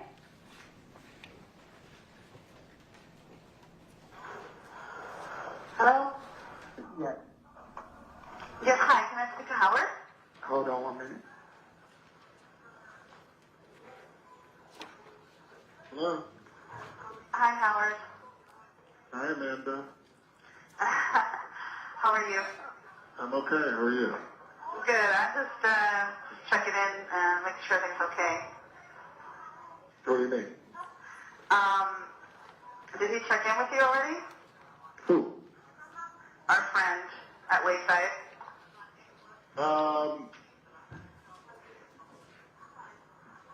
Yes. Okay. Okay, because I tried calling yesterday a few times. I just, but of course it's a different name, so I wasn't sure if you realized I was calling. No, I didn't know it was you. Oh, okay, okay. Okay, well, if he calls back, I just want to leave a message for him. Okay. So, I'm good, I'm strong. waiting. I haven't been getting that much mail. I think they're taking it. Oh, I know they're taking it. So And they're definitely taking it. yeah, they're going to use it. So there's a lot of things that, not appropriate for my family or children to see, which they probably will.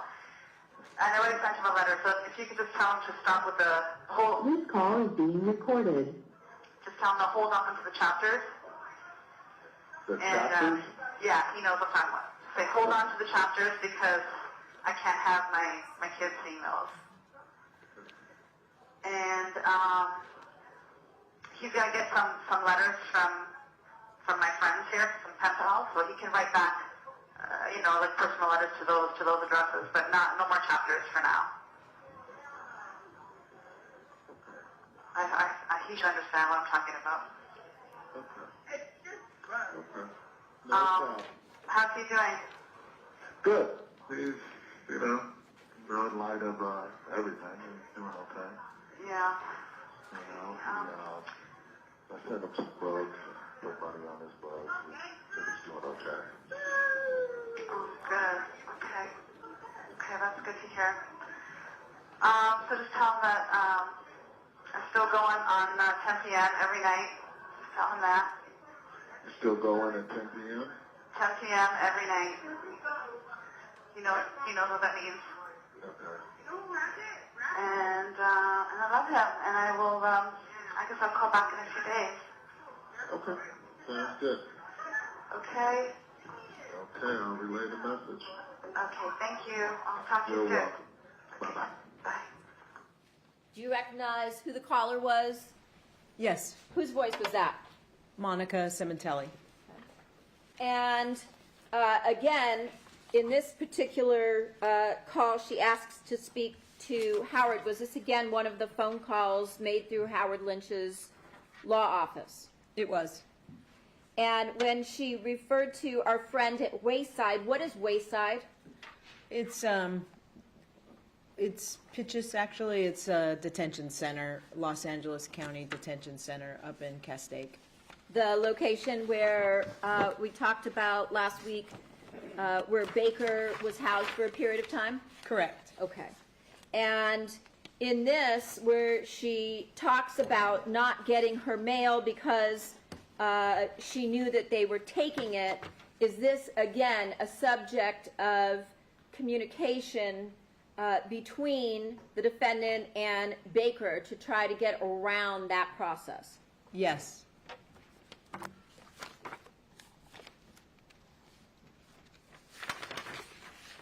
And in some of the jail mail, as well as some of the ones, the selected ones that we looked at on the overhead, 10 p.m. is a particular time that was referred to between them?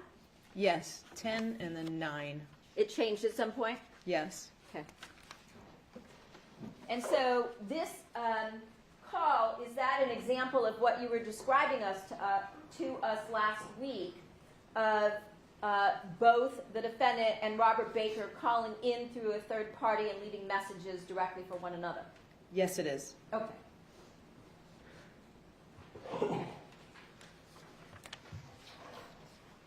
I got a call yesterday. From? And somebody told me to tell you to hold on to the chapters. Okay, got it. And you may be getting a letter from some friends down in jail. Oh, okay, got it. To respond to that. And, Got it. Good. Thank you. Still going at 10 p.m. every night. Okay. All right, man. And hanging strong and much luck for you. That's cool, man. Thank you. Thank you. And I appreciate that. I appreciate that. And I hate to do this to you, but yeah. Just let everybody know that I'm gonna try to call once a week and check in with you to see if there's any updates. Yeah, of course. Thank you, man. Thank you. All right. Did you recognize the person's voice who called in on this particular call? Yes. And who was that? That's Robert Baker. Okay, and again, would that be the same voice person that we heard in the last call, which is the voice of Howard Lynch? Correct. Again, referencing what the defendant said when she called in the prior call. Correct. Okay, and in the last call, we also heard there was some type of a recorded warning. Yes. What is that? That comes on very frequently. Throughout the call, there's a warning at the initial call that you're being recorded, and then it comes on frequently during the conversation to remind the callers that they're being recorded. And that is an automated warning that goes out on every jail call? Every jail call. Okay, thank you. And tell my friend who called you that she should answer best way she can what I sent her. She'll probably get it.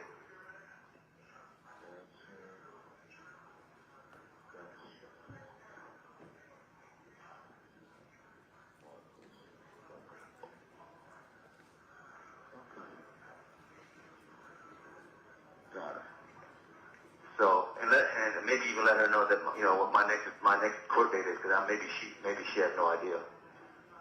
Oh, okay. Yeah, yeah. I think that person was taken in there strong, and definitely was seemed like having your back. Yeah, well, that goes both ways, man. That goes both ways.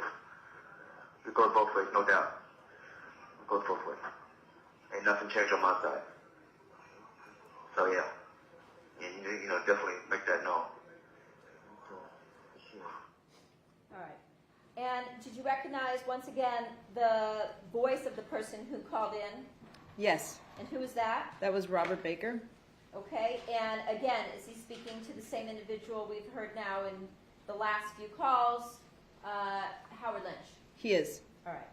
And when he says, tell my friend who calls you, she should answer the best way she can what I sent her, in terms of being sent things, is this through the mail service that where inmates are able to send mail to individuals outside of the jail system? Yes. And what does it mean when an individual who's in custody says they had somebody's back? They got your back. I'm going to protect you. Excuse me, that's overruled. Go ahead. It's basically like a way to say I'm going to protect that person. They're going to protect me. A lot of times when they're in custody, it means, especially in a case where they're co-defendants on a case, that they're going to basically not give information on one another. Is that sometimes referred to as cooperating with law enforcement or rolling on their crime partner? Objection, reading conflict, including no findings. Overruled on all grounds. Yes. All right.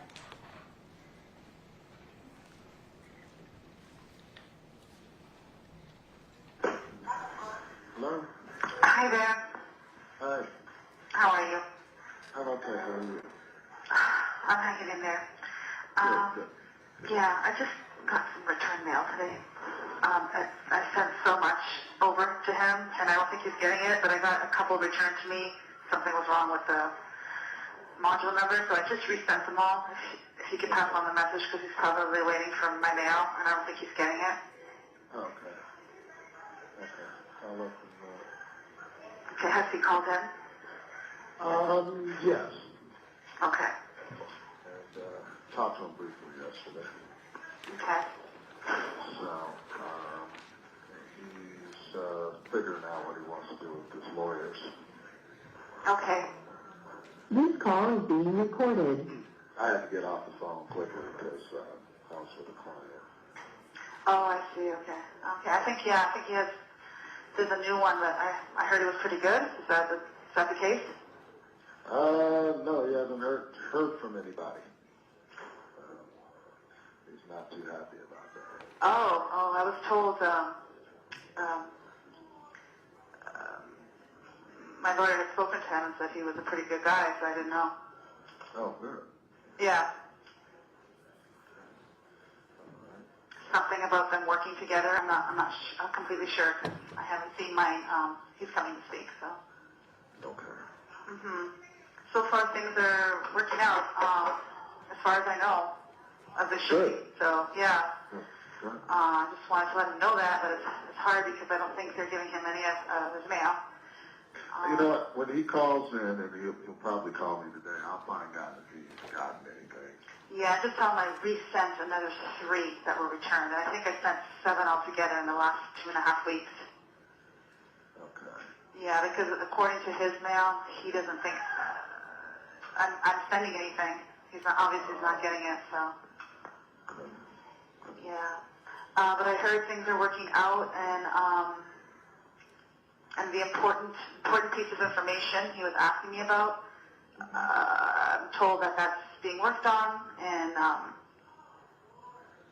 it's what we expected it to be. So it's all good. Write this down. Worked on.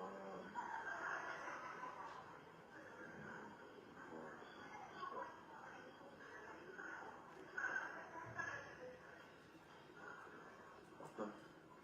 Yeah. So kind of good news, but bad news. Got to stay in here for a little while longer. Yeah, well, you know what? You've got to hang in there. These type of cases, these are just, Yeah. it's got to be tough. Okay, well, I hope he does call today. And again, just, I'm always thinking of him, and I love him, and I hope he stays strong, because I am, or I'm really trying to. Good, good. Well, know that he's always thinking of you as well. Okay, thank you. He loves you too. Believe me. Okay. All right? All right, I'll probably call in a few days, or maybe at the end of the week. Okay. Okay, thank you so much. You're welcome. Bye-bye. Okay, bye. Once again, did you recognize the individual, the female voice that called in? Yes, And who is that? Monica Sementilli. Okay. And is this, who was on the other end of the line that she was speaking to, the male? Howard Lynch. And was this, again, another message where they are calling in through Lynch, who's passing out their messages to one another? Correct.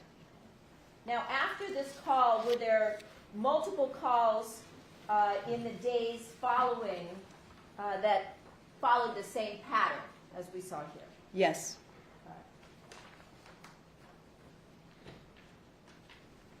When we heard the defendant talk about sending 7 in the last 2.5 weeks, do you know what they're referring to? Letters. Again, Jail mail. jail mail. Is jail mail, is that when it's sent between inmates, is there a term for that? Sometimes it's referred to as a kite. Okay. Thank you.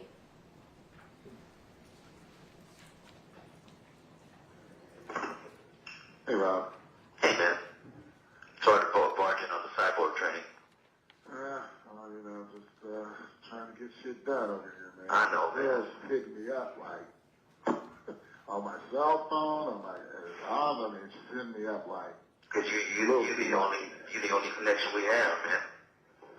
Okay, I mean, but see, one of the problems I'm having though is I don't want to have any issues, down the road. I know. Any personal issues, So I'm a little conflicted there. Hey, Yeah. It is, sometimes I don't mind, but, I just don't want to have any repercussions come back to me. No, I know. I already know what it is. is. I already know. I'm working on that. It's someone else who's definitely in either one of our circles. So that would stop that because you know, she already knows that I trust a certain amount of people, and obviously, you know, you are definitely one of them. So, yeah, so, I don't know, and anyway, I'm just trying to make sure that, you know, believe me, I get it. Right. I get it, because I know everyone's doing the same thing. This call is being recorded. They got everyone running scared. Right. Yeah. I know, because you know how they play this game. Right. So, yeah, man. But yeah. I know, man. I'm hopefully in the next couple of days or so, I'll have an alternate way of doing this, so that way that one won't be an issue. Okay. Good. But if she's trying to get a hold of you, there's something important.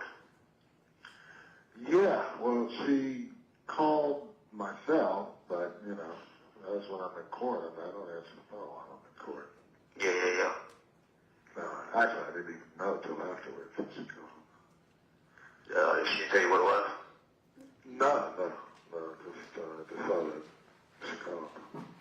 Oh shit! I can only imagine what it could be. She kind of hit me up on something and just said that there was something coming down the pipe that kind of like that would kind of like shed light on this whole thing. Oh, good. So that's what I think she's trying to get a hold of you for, to let me know that it may have happened or whatever the hell is going on, because I have no idea what it was. Did you manage to talk to her at all? No. Oh shit! Not in the last couple of days. No. Okay, that's weird. So you know, I mean, if she calls when I'm with a client, I can't. I don't. Yeah, no, for sure. Can you explain to us what we just heard in this portion? So this is a conversation, again, Robert Baker with Howard Lynch, and he's obviously concerned. Monica is reaching out to him a lot, it seems, on his cell phone and his office phone, and he knows, I think, ethically that that is an issue. And so that's where he said, Mr. Lynch said, that he doesn't want to have any personal repercussions. Correct. Okay. And so in this particular call, we heard Baker talking about finding an alternative path for them to communicate. And what did that turn out to be? It turned out to be a series of, well, one of them was... Well, there's no foundation for that. At this point, that's true. Okay. We'll play the next one and talk after that. Okay. Hello? Hello? Hi. Hey, babe. Oh my God. I can't believe I'm talking to you. My wife and my sister made miracles happen, babe. Oh my God. I miss you so much. I'm going to put the phone down. All right. Okay. Thank you. Talk about links, babe. Talk about links. I can't believe it. I've been trying forever to get this done. Are you calling with your own number? Yes, I am. Oh, We're not talking about the case anyway. So yeah, that's not good though, because they took everything from me. Everything. Wow, again? When was the last time that happened? When they moved me here. Oh, wow. They took all your I'm in a paperwork? cell. I'm in a cell now. Yeah, me too. I'm in a cell too now. Oh God. So I could. They're playing their games again. Yeah. That's why I wanted you to call someone else's number, because I really have a lot to tell you. Well, tell me what you can tell me without getting too crazy. You know what? I'm gonna call back and leave messages. This call is being recorded. Call is being recorded. I'll leave messages with her, and you call in with a different number to get those messages. Like, Okay. are you calling collect or with a calling card? No, she doesn't have it set up like that. I got a little bit of money on an account I saved for just this purpose. Okay, so I'm buying other people's minutes so I can use them. So it's like a different name every time I call in. Yeah. But Okay, now that they're that way.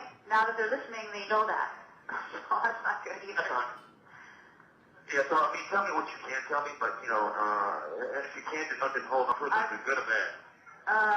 No, good. Good. I've sent maybe more than 10 letters since the last court date.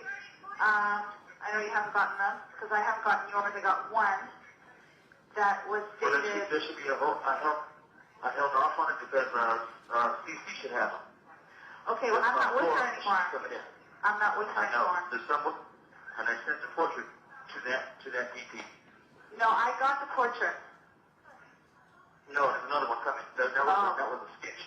Okay, That wasn't the real one. The real one is, hopefully you can have a way to get maybe, is she going to hold on to everything for you? she's gonna just mail. She's gonna mail it to me. So they're still gonna. Okay, good. They're still gonna see it, but she's gonna mail it to me. It's just that they're, fat boys using that showing my family, right? I don't want them to see some things that you write. That's why.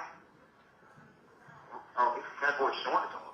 Oh yeah, and everyone's gonna see it. The whole world's gonna see everything. Chapters, everything.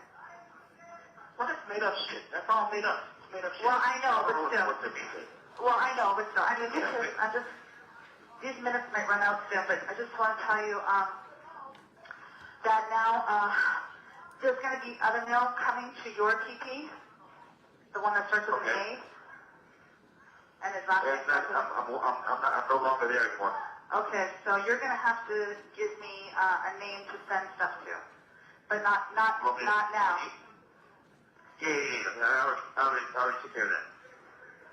Okay. I got that. Okay, but I need someone to mail it to, like not your name. So don't, you're gonna have to use when you call in with someone else's PIN, leave the name. Yeah. Because I have 4 or 5 already here, ready to be sent out, but I'm holding off because I don't know where to send them. So, in this particular clip, who is this, or who does this call initially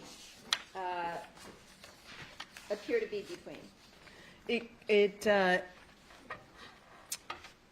It's Robert Baker and his sister April. Okay.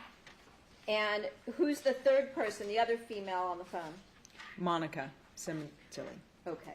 So again, is this what the next step was that you were describing for us last week, where the defendant and Baker called through a third party, and as we heard, the third party puts down the phone so they can communicate privately?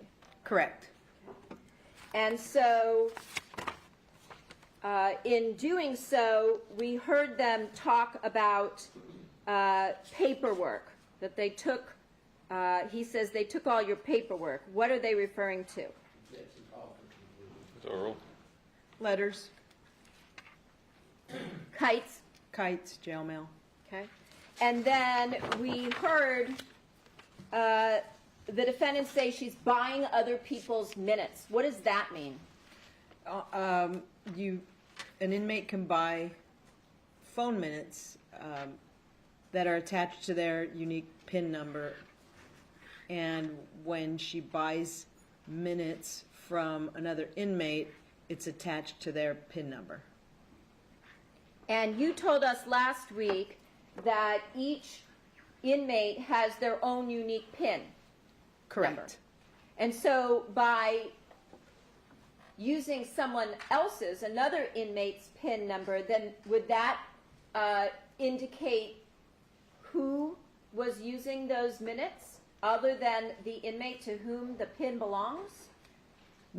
So that's why it's considered a clean number, and it would be associated with that inmate, and unless law enforcement had information that Monica was using that inmate's PIN number, we wouldn't know. In this case, the mistake was that Baker was using his own PIN number, and so we got it through Baker's calls. Okay. So you wouldn't have been able to trace it back to the defendant, but since Baker wasn't using calling through what they refer to as a clean call. By using his own PIN, you were able to identify and obtain this particular call. Correct. All right. And in this particular conversation, did we hear the defendant actually asking him whether or not he's calling in using his own PIN or someone else's? Yes, we did. And when he says no, he's using his own, that's when she said that's not good. Correct. Okay. What did they consider to be good so that they could potentially trade information that they discussed? Speculation called for. So rule. That would be Baker using another inmate's PIN number and Monica using another inmate's PIN number to call into April and talk that way. Okay. And through their jail mail, did they also attempt to set up times when they would each call in so that they could connect? Yes, they did. Okay. And in this particular call, did the defendant also describe multiple letters that she had sent to Baker as well as a sketch, such as the one we saw today? Yes, I believe she received a sketch from Baker, Okay. and that she was holding off on sending her letters until she got a new PP or pen pal from Baker because his had obviously moved. So again, by using a PP or a pen pal, in this case she says one that starts with an A, is that a similar type scheme to communicate through other inmates' names? It's exactly the same. It's just one is utilizing it for the phone calls, and the other is using it for the mail or the kites. Okay. And is that what the defendant basically describes towards the end of this call, where she says, I need someone to mail it to, like, not your name? Yes. Okay. And then does she tell direct Baker that when he calls in using another inmate's PIN number, that he should leave the name so that she'll know who to send the mail through? Yes. Okay.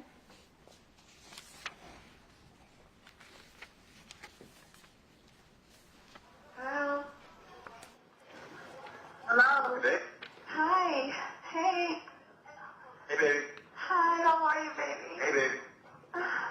I'm doing great now that I'm hearing you. You want to hear something crazy? What? All of me just played on the damn TV. But the TV we got on the radio. Oh, my Talk God. about uncanny, boy. Talk about uncanny, I'm telling you. Oh, my God. Listen closely. Listen, Yes. really, want to speak fast, okay? Okay. 'Cause I don't know how much time I have left on this thing. Okay. I'm going to the store tomorrow, so I got to get more money on the books. Now listen to me carefully. You cannot tell me what you wanted to tell me because once I call this number, they record every number that comes in from this facility. So it doesn't matter what number comes in, they're gonna do that.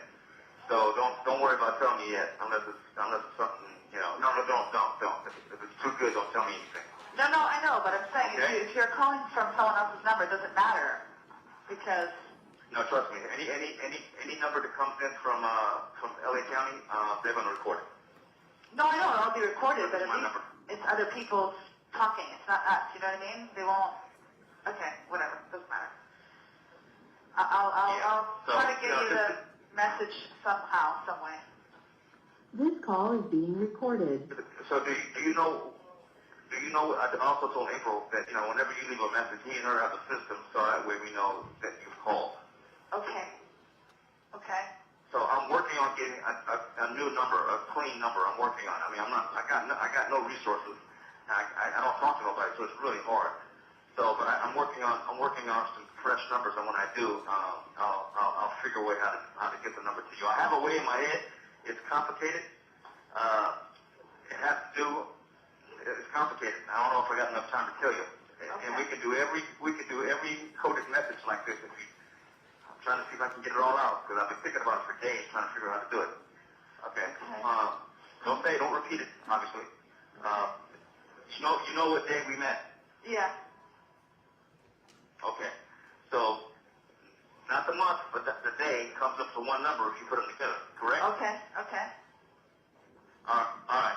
So, that is the number that we add, subtract all numbers to. So, if I say, add 3, you already know what the number is. Okay. Okay. All right. Okay. So I'm not going to do it now because I have to give you a formula. The next time we talk, I'm going to bring a piece of paper and a pencil with you, and I'm going to run a set of numbers to you just to make sure you got it, and then I'm going to do an equation, and the equation will let me know we're on the same page. Okay. And I'll also give you the phone number. Okay, I see. That's why we're half-ass smart. Okay. Because that's What about where something I only me and you know. What about where I send mail to? Do you have a... No, not yet. Okay. Again, did you recognize the two individuals that were talking directly to one another? Yes, it was Robert Baker and Monica Sementilli. Okay. And when Baker says, "I don't know how much time I have left on this thing," do you know what he's referring to? Yes, it's minutes basically on that card, the card that he's calling from. And the card that he calls from, where are those purchased within the jail? They have like a commissary where you can get snacks and phone cards and books and things like that. And when an inmate purchases a calling card through the commissary within the jail system, again, are those cards specific to an inmate's PIN number so that it will show the individual who owns that PIN number or booking number? Yes. Okay. So when we heard Baker saying, "Listen carefully, you can't tell me what you wanted to because they record every number that comes in from this facility," what is it that he's referring to? Well, they do. They record every single call, and I think I don't think he understands the system as much as Monica did. Sustained. Does he talk about the fact that all of the calls that are coming in into the facility, the jail facility, register the phone number from where the calls originate? Yes. All right. And so does he talk to the defendant about the fact that if she continues calling from her facility, that the same number will register as an incoming call to the facility? Yes. Okay. And then at some point we have him saying if she has anything to say that's good, not to tell him. Is that correct? Correct. And does he indicate why that is? Because they're being recorded. Okay. And then does the defendant indicate that it doesn't matter as long as he's calling from someone else's number? Yes. When you call from someone else's number, again, is that referring to an individual's PIN? Yes. Okay. And then we heard the defendant saying, it's all recorded, but it's other people talking, it's not us. What does that mean? So that means if she's calling in on Antoinette's PIN and Robert Baker is calling from Tim's PIN or whichever PIN he uses, that law enforcement wouldn't recognize the voices and would think it was an actual conversation between Tim and Antoinette and not between Monica and Robert Baker. So in other words, that if a detective such as yourself was trying to obtain all of the calls from a particular defendant or between two defendants charged in the same case, you would request that information based on their booking numbers or PINs. Yes. So if you made such a request, you wouldn't receive calls that are made from other inmates' PINs. Unless we found that person, which in this case sometimes we did, and we could request the calls for that PIN number, we would have no way of knowing that and that they called each other. Okay. And then we also heard Baker saying that he and April have a system so that he has a way of knowing when the defendant has called in. What does that mean? He would call April a lot, a couple times a week, if I remember correctly, and he would say, I'm going to call in at 7, I'm going to call on Wednesday at 7, and so they had this system where she knew that he was going to call in, and a lot of times they would try to coordinate that, just like in this case where they could actually talk together. They could call in at the same time. You mean the defendant and Baker? Correct. So that they could communicate directly, as we just heard in this phone call. Yes. And when Baker said, I'm working on getting a new number, a clean number, what is, again, a clean number? A PIN number unknown to law enforcement that he can use to make calls. Okay. And then we heard him talking about fresh numbers and using coded messages. In fact, he uses the language coded message. Yes. And then he describes a process. What does that mean? So they had this unique date that was a date to them of when they met. So rule. And that was the basis of this numbering system to basically every letter of the alphabet had a numerical value based on that initial date that law enforcement had no way of knowing what that date was that they were using, and that once they cracked that code, then he could send the new PIN number through that code. Okay. So in other words, being able to conceal the PIN number so that they could secretly communicate that without someone like yourself being able to identify which PIN number they're using. Objection, Your Honor. That's just repeating the answer of the witness. So rule. Correct. And when he talked about adding and subtracting numbers, was that part of coming up with a code that they could both use to communicate secretly? Yes. And when we heard Baker saying he's going to give her a formula, and so bring a piece of paper and a pencil, and he's going to run a set of numbers. Did you also attempt to locate those particular calls? Yes. Now, despite being able to locate those calls, did you run into the problem where the inmates' PINs that they used, often those inmates would then be released and they had to resort to finding another PIN so that the number kept changing? Sustain. What was the problem once you were able to, in some of these cases, figure out the PIN number they were using? What problems did that then present for you?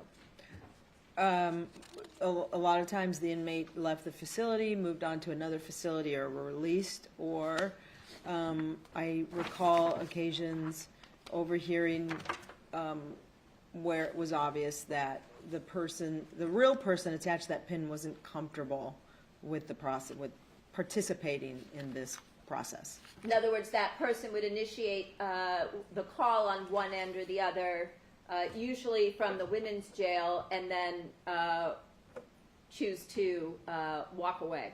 Yes. Leading. Sustain on that ground. What did you hear regarding the females from the women's jail where the defendant was housed when she would try to initiate some of these calls using the other inmate's PIN? So rule. I recall one call where an inmate, I don't remember the inmate's name, called her partner and said, hey, this, I believe she gave the name Antoinette, I don't believe she used the name Monica, is going to call you at this time. She wants to talk to her man, and the person that she was calling, who was on the outside, was actually, was not comfortable with putting this together. So rule. When you say on the outside, what does that mean? Not in custody. Okay. So the number that they were calling, you know, it was her girlfriend, if I remember correctly. And the girlfriend, who was not in custody, did not want to be that third person to hook up the calls. Kind of like what we heard from Howard Lynch eventually when he indicated to Baker that his girl was hitting him up too much and calling on his cell and while he was in court and things of that nature. Sustained. That's the same type of scenario we heard with Mr. Lynch on a prior call with Baker, correct? I love that. Yes, it is. Okay.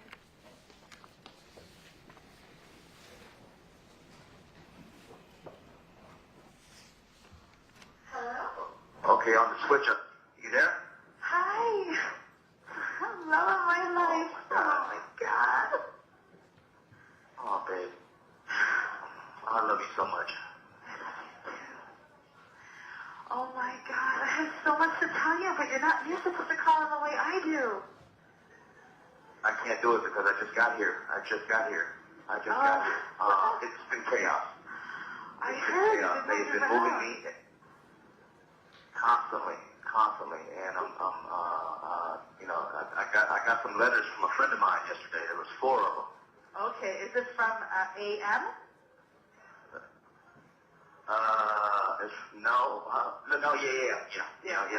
Yeah. So did you get from R? from BR? BR. Okay, that's the one you can write to. All right. In this particular call, again, did you recognize the two voices on this call? Yes, it was Robert Baker and Monica Sementilli. Okay. And when we hear Baker say, I can't do it, when she says you're supposed to call in the way she does, what does that mean? She has a clean pen. She's not using her own pen. And Baker says, I can't do it because I just got here. What does that mean with respect to where Baker was housed? Overruled. He doesn't have any contacts yet at that facility to set up PPs, pen pals, Clean calls. clean calls. And when the defendant says, in response to him saying he got some letters from a friend of his yesterday, there were 4 of them, and she says, okay, was it from AM? What does that mean? Objection, and that's leading, and this states the evidence. It's over. Just repeating the evidence from what was said. Excuse me, it's over.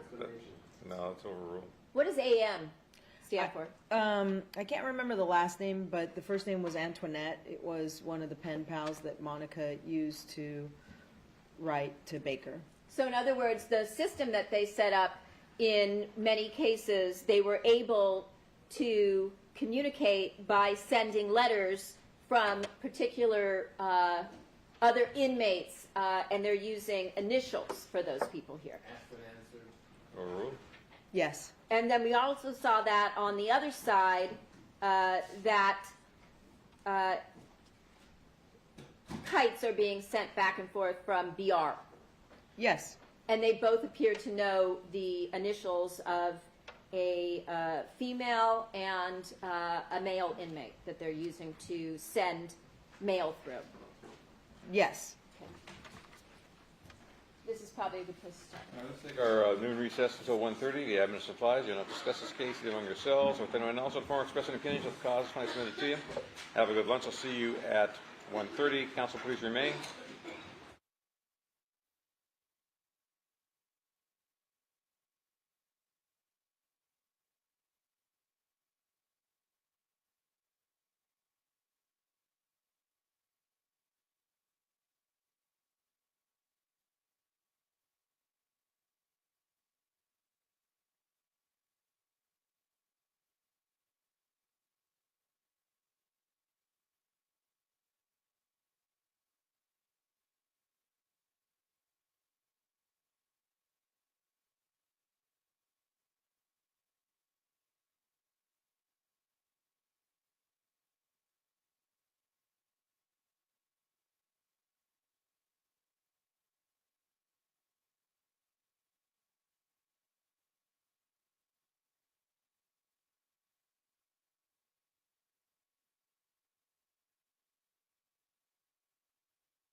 are back on the record. Fabio Sementilli, defendant, is present. All counsel present, jury, and alternate present. Good afternoon.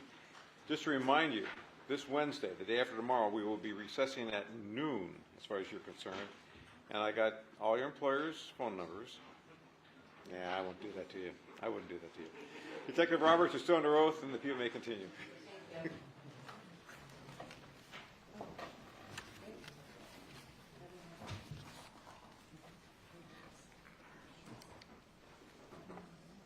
I'll ask a couple questions. Before we go back to the remaining jail calls, there's a couple of things I wanted to clarify with you, Detective Roberts. Earlier, when we spoke about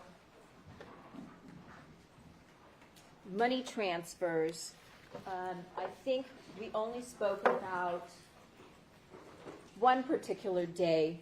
Within that timeline, from January 11th to January 13th of 2017 that we spoke about earlier, did you also note that there were certain online transfers of money, again, between Baker in the San Fernando Valley in California and Austin while he was living in Anchorage, Alaska? Yes. Can you tell us about that, please?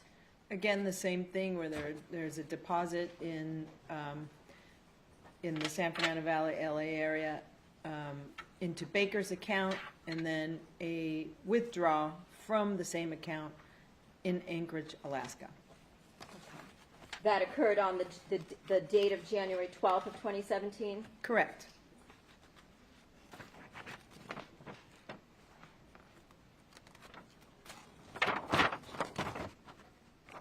One from a deposit into a Chase account and a withdrawal in Alaska from a non-Chase account? Correct.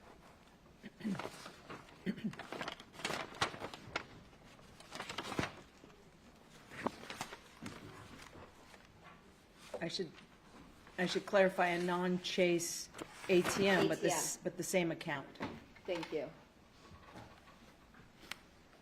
For relatively the same or very close to the same amounts of money on all of these dates where we saw a deposit into the Chase account in the San Fernando and the Valley in California, and withdrawals from ATM machines located in Alaska, Anchorage, Alaska. Your Honor, that's made that to the same amount. Said the same or relatively same amounts. Did you Yes, understand that? if I recall correctly, in that period of the January 12th period, it was roughly $380, I believe, and the airline tickets were roughly around the same price. Okay. Also, Friday, when we were talking about the use of the encrypted app Viber prior to the murder and the use of changing to the use of a different encrypted app, WhatsApp, after the date of January 23rd, were there any further communications between the defendant and Robert Baker after the date of Fabio Sementilli's murder using Viber? There were not. So when you originally said, I think you said something about registration or something of that nature, what you were talking about was the use of Viber stopping after the date of January 20th. Yeah, I believe I testified that they deactivated their accounts, but I think a better way to say it is they just stopped using them. I'm not quite certain if and when they did actually deactivate or remove the app from their phones. Okay.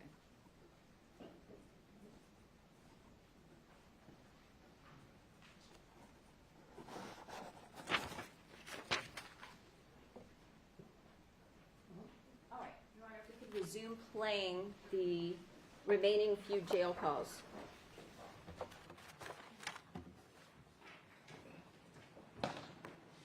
I believe we're at the top of page 21.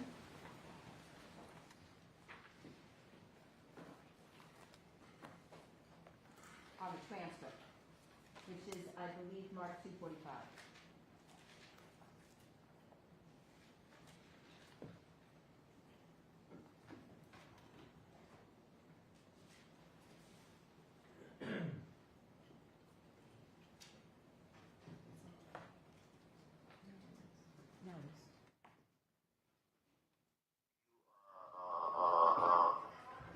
A way we can communicate stuff that we don't want no one to know but us.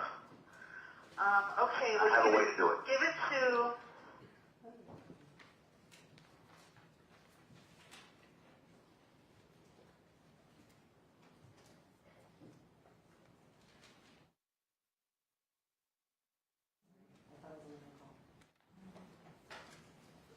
Okay, so the next time we call, I need to give you a way we can communicate stuff that we don't want no one to know but us. Okay, I have a way to do it. Give it to the message here, and I will call in for it. No, I will, but listen. 15C or 13C? So anyway, listen. That big? Okay, it's not me. Okay, so listen. Alright. When it comes down to sensitive stuff like numbers and certain letters, I got a way to do it so only you and I know what the hell's going on. Well, I have that too, but since you already got the mail, I don't need to give it to you, because I had it coded for you. Okay, alright, cool. Okay. And also, the way I did it was, I swear, man, everything is impossible when I'm talking to you. Yeah. Always shit going on. Okay, anyway, since we got it covered, I guess I'll wait. So, I sent a letter off to one of my friends, yesterday. Okay. Okay? So, hopefully it'll be on the way. From you or from someone else? From you? No. Oh, okay. No, it'll be it'll be, it'll be the way we do it, how things are done. It'll be how things are done. I met my lawyers today.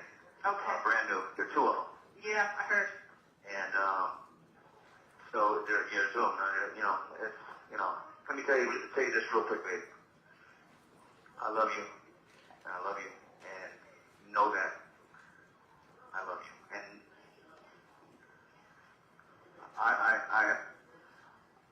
I never want you to be in this shit if you shouldn't be here in the first place. There's no way you should be. Neither one of us. Neither one of us. Neither one of us So, should be here. This call is being recorded. But here, I'm not going to say much. I refuse to let you stay in here, baby.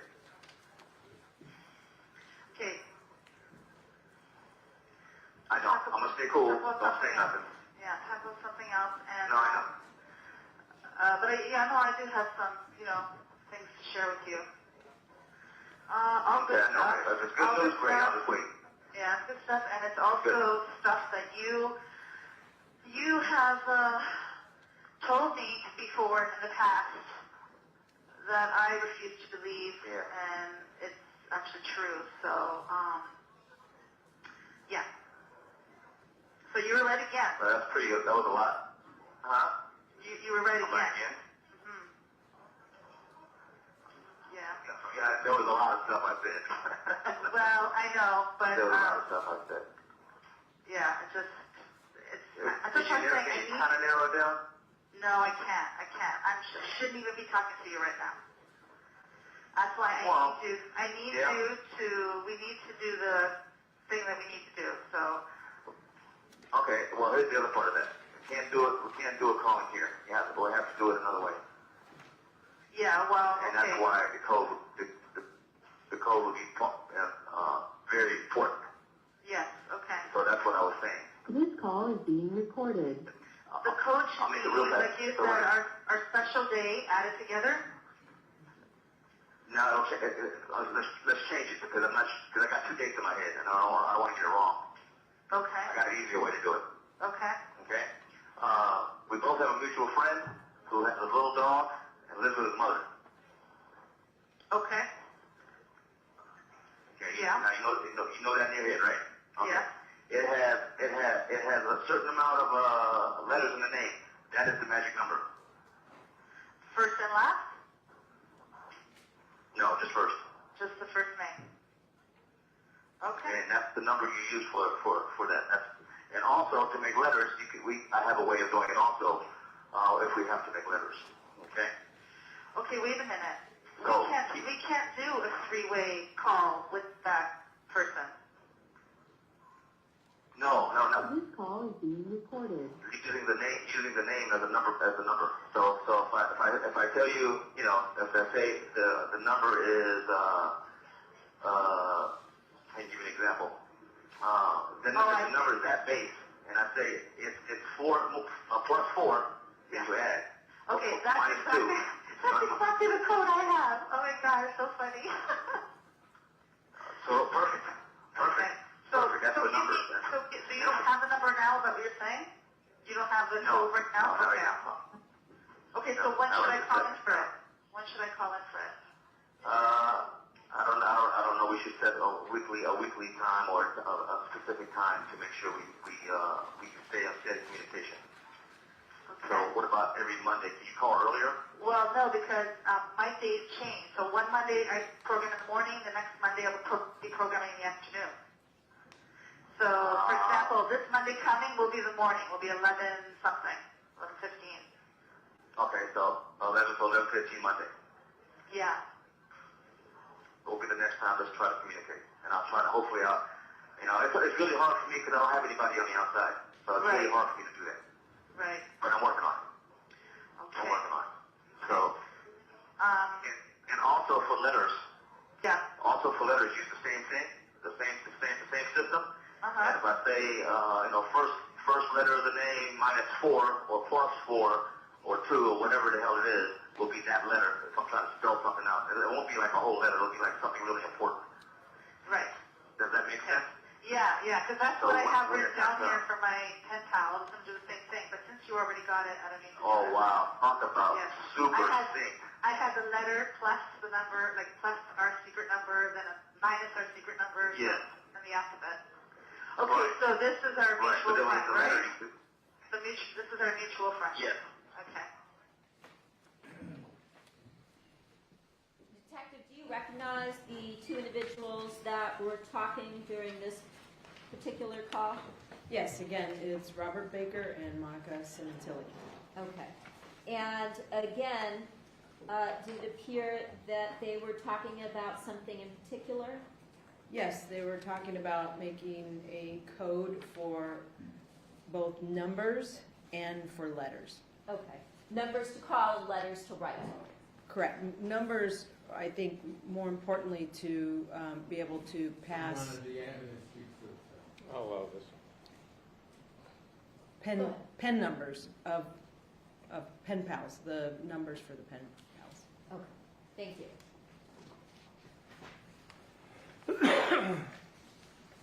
Okay, you need to write this down, okay? I need you to write this down, and then you're going to solve it and use it right away, okay? Okay. Use clean. So +0, Okay. -2, +0, Okay. +3, -4. This call is being recorded. Okay, what'd you get? I got -4, the last one. Okay, -2, Okay. +2, +1, Okay. Okay. -2, -1. Okay. Okay. Got it. Okay. You there? Babe, I'm sorry, yeah, it's just that the deputies are fucking walking around. I need you to solve that and use it right away, okay? And I'm going to do the same. What? Like right now? Yeah, so make sure you use the first name, first word for that, okay? This call is being recorded. Just that name? Okay.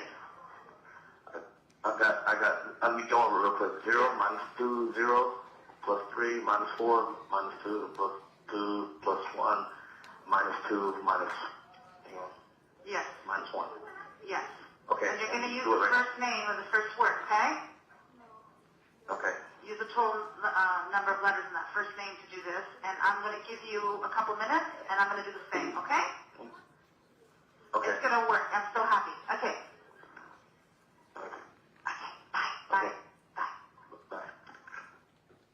Okay.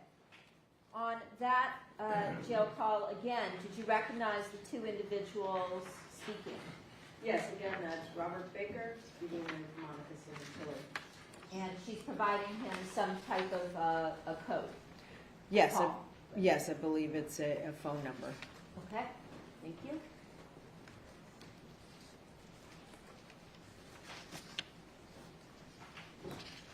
They have is what you know, you and I already know. And that is what we're on protocol with that. So, the only thing is, my team tells me that, my team tells me that your reason is not the same as mine, which doesn't make sense to me.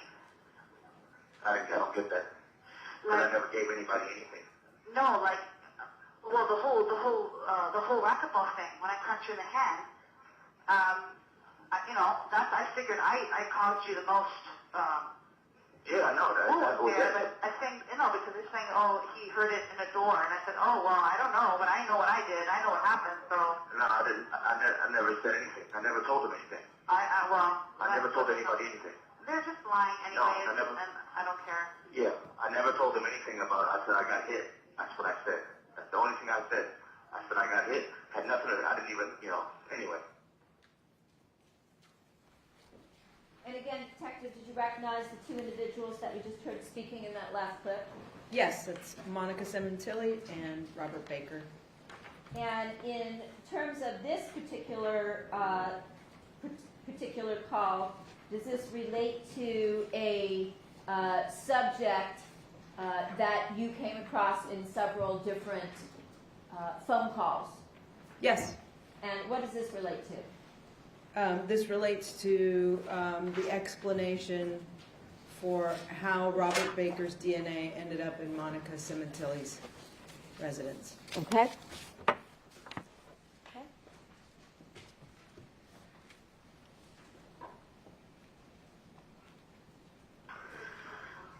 Did I tell you that I love you? Thank you so much. I can't tell you. I'm trying to call you like almost every day. I'm with you 1,000% there till the end. I know you are. Okay? Know that. I got myself a new little silver ring. Did you? Yeah, I got myself a little ring. I'm wearing it on my ring finger. Oh, hey, listen. Oh, real quick. If we ever get in that same, This call is being recorded. I have a way where I'm going to bring a little contraption where I could put I got a little contraption that I made that I could put a string over there to you so we can transfer like paperwork, small shit. Good. Oh, okay, that's good. Okay. If So they ever put it I'll back. bring it next time. Yeah, if they ever put it back there. Huh? If they ever put They it what? I know. They're going to do it again the next time. I'm sure. And once again, Detective, did you recognize the two individuals speaking during that clip? Yes, again, that's Monica Sementilli and Robert Baker. And what is it that they're talking about regarding a string and a contraption and transferring things back and forth, paperwork? Robert Baker has got an idea of a way that he can put a kite, basically, on a string and pass it to Monica if and when they're ever put in holding cells next to each other again. Such as the holding cells in the lockup behind the courtroom when they come to court? Yes, exactly. Thank you. Did I tell you that I love you?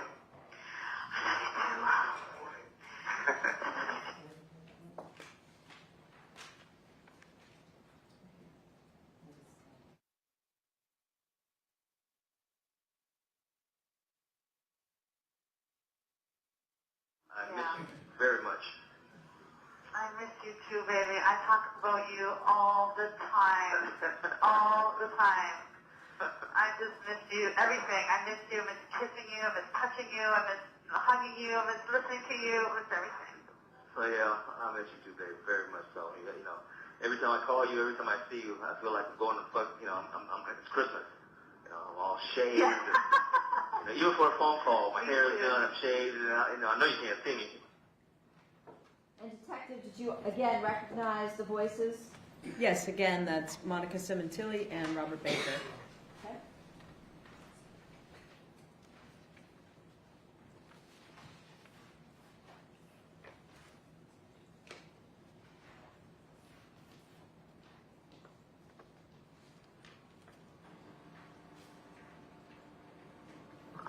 I miss you very much. I miss.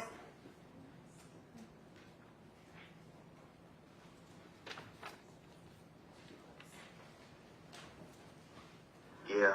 Did you talk to the team about that blood at the gym? I thought about it, when the time that you hit me. I think you sent, yeah, because I think even the investigator went there and everything. I mean, I said everything a million times over, as clear as I possibly remember and as clear as I possibly know, and I'm not going to lie, so I told them the truth about everything. So I remember when you hit me and I tried to go through my head which way I went. Okay. And again, Detective, do you recognize the voices? Yes, it's Monica Sementilli and Robert Baker. Discussing the same type of story that we heard in a call just two prior. Correct. Oh my God. Oh, by the way, you need to keep calling me because I read somewhere in the story that you called me your namesake. You have to keep calling me that. Okay. That was hot. I love that. Oh, Which one was it? This call is being recorded. Yes, what else? well, both. You call me Mrs. Baker. You call me Mrs. Okay. B All right. a couple of times, and that was like super, super over beyond. So we have earned each other, beyond. We sure have. Okay. And in that last jail call, once again, did you recognize the voices? Yes, Monica Sementilli and Robert Baker. Please collect all the transcripts. Yes.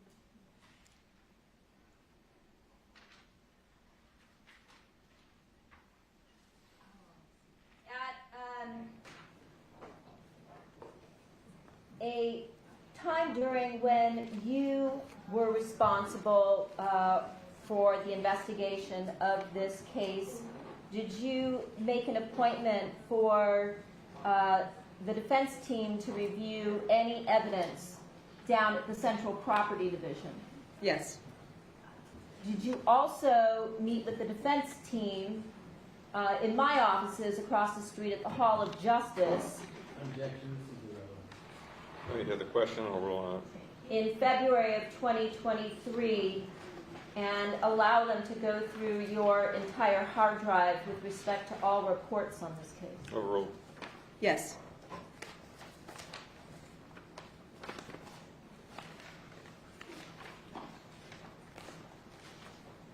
Your Honor, I have no further questions as to this area. All right. We discussed interrupting the testimony at another time. I'll leave this up to you, Mr. Levine. Yes. You can either cross it down now, or you can wait until the entire testimony is done. I prefer waiting until she's through with all the direct testimony. This is it, with that in mind. Understand? Well, let me see so far.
conferring. Let's go off the record, Tracy. That's right, you don't work here usually. We're off the record.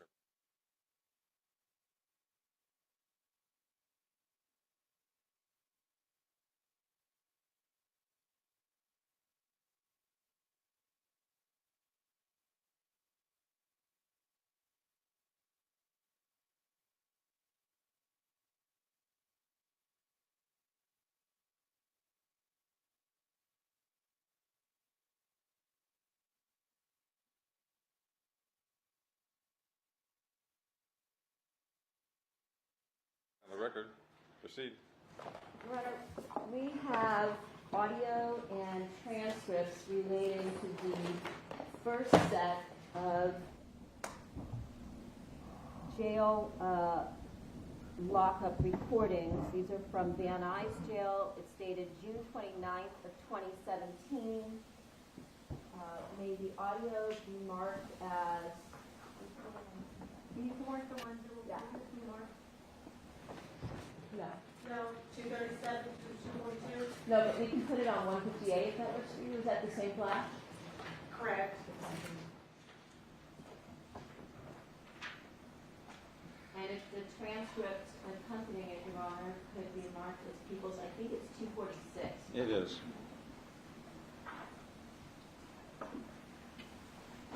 And if I may distribute the transcripts.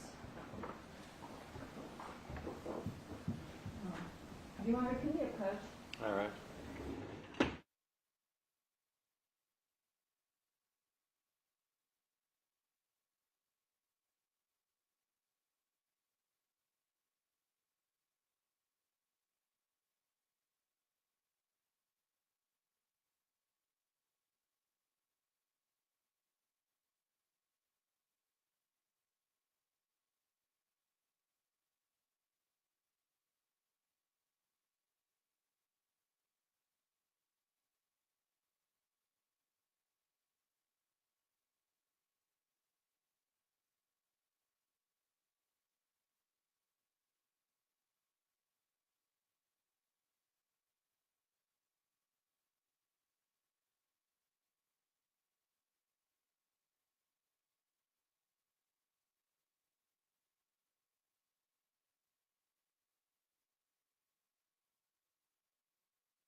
Schmooze again.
may continue, Ms. Irwin.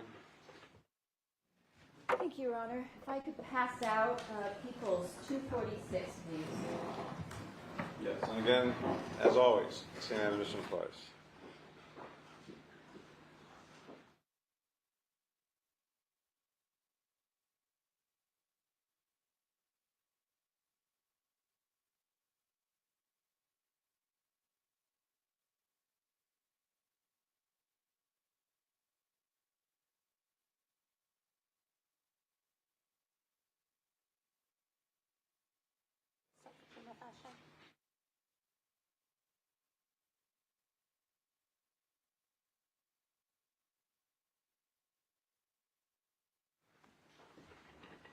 At first, I thought you missed it.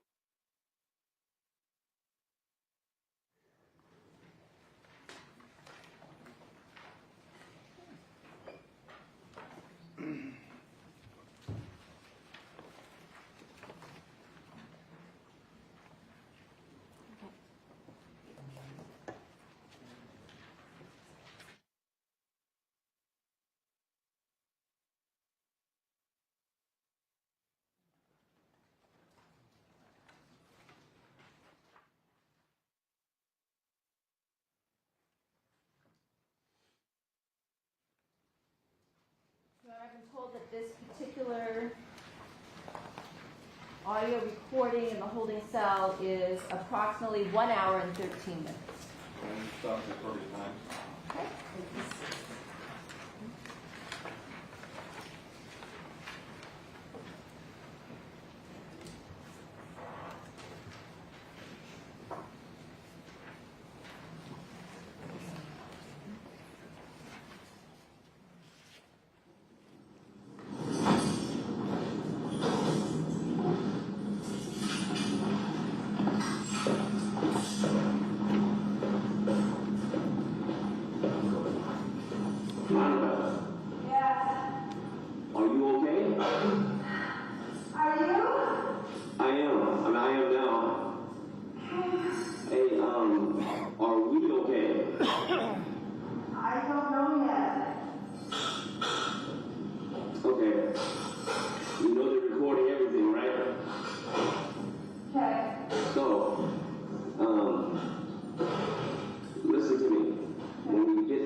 I asked her not to come anymore here because I don't want them to hear and see things. Okay.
start writing. And another thing I'm going to try to do is I'm going to try to set up a phone line somehow where you can call and leave messages. You can use someone else's booking number and their number to use it because they won't track their number, but they'll track yours. You feel me? Does that make sense? I'll, when I get it together, I'll write you and let you know.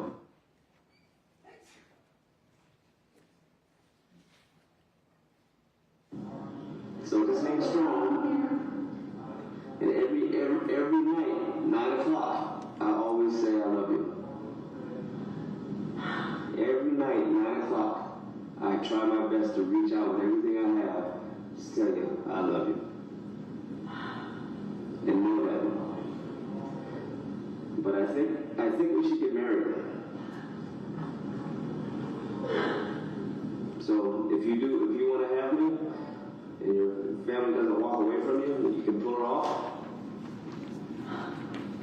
Just saying.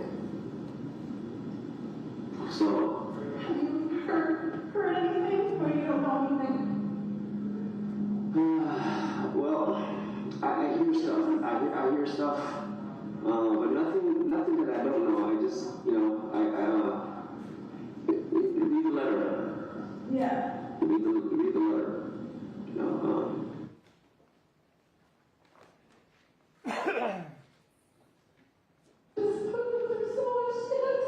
I know, babe. I know.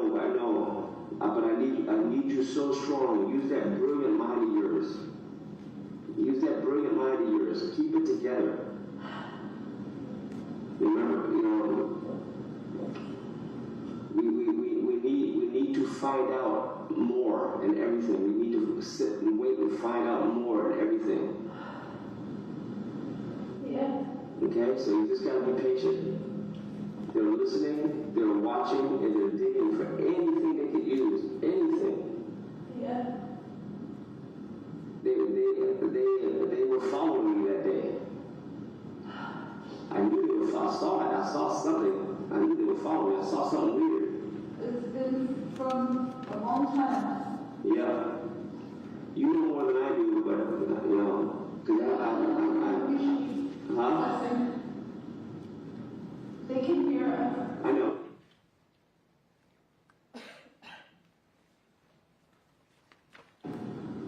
Yeah, by the way, you did look good today. You look great. And I want you to remember this. The first thing that happened when you saw me and I saw you, what did we do? I know. And I put that in the letter. I know. They came first thing last night from sleeping. Did you read it? Yeah, they stayed up all night. You stayed up all night reading it? Yeah. Aww. I was thinking about you. And I pretty much write every night. And they laugh at me because we were just talking about writing cursive. Yeah. That shit is funny. I get picked on all the time. Yeah. They're like, hey man, you writing hieroglyphics again?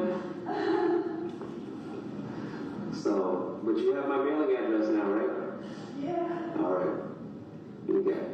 I'll try Somebody to. else wrote to me from there. Huh? Somebody else wrote to me from there. Who? I don't know, another inmate. He was bored. He was bored. Yeah, he just was writing against anybody. No, you destroy all that shit. Huh? Destroy everything. Do not write anybody you don't know. Oh, no, I didn't. I put it in, you'll see. Okay. Yeah. Good. That's good. Yeah, just stay on track. Just be strong for me, okay? All right. So did the letter cheer you up? Yeah. I'm glad. You didn't cry, did you? Okay, good. Then we are on track. That's good. That's good. That's good. So now that I know that you're at least getting my letters, they're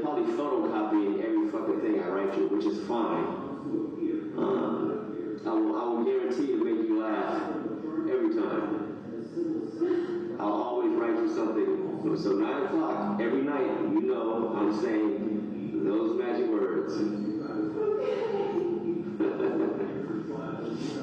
So be strong for me, baby. I'm so proud of you. You are, I told you before, you are way stronger than you think you are. You are way stronger. I see it. You have to be. Yes, you do. Yes, you do. I don't think this would be available. Is that what they told you? Yeah. Oh, fucking A. Okay, baby. So, you know, we stick with the program, okay? You just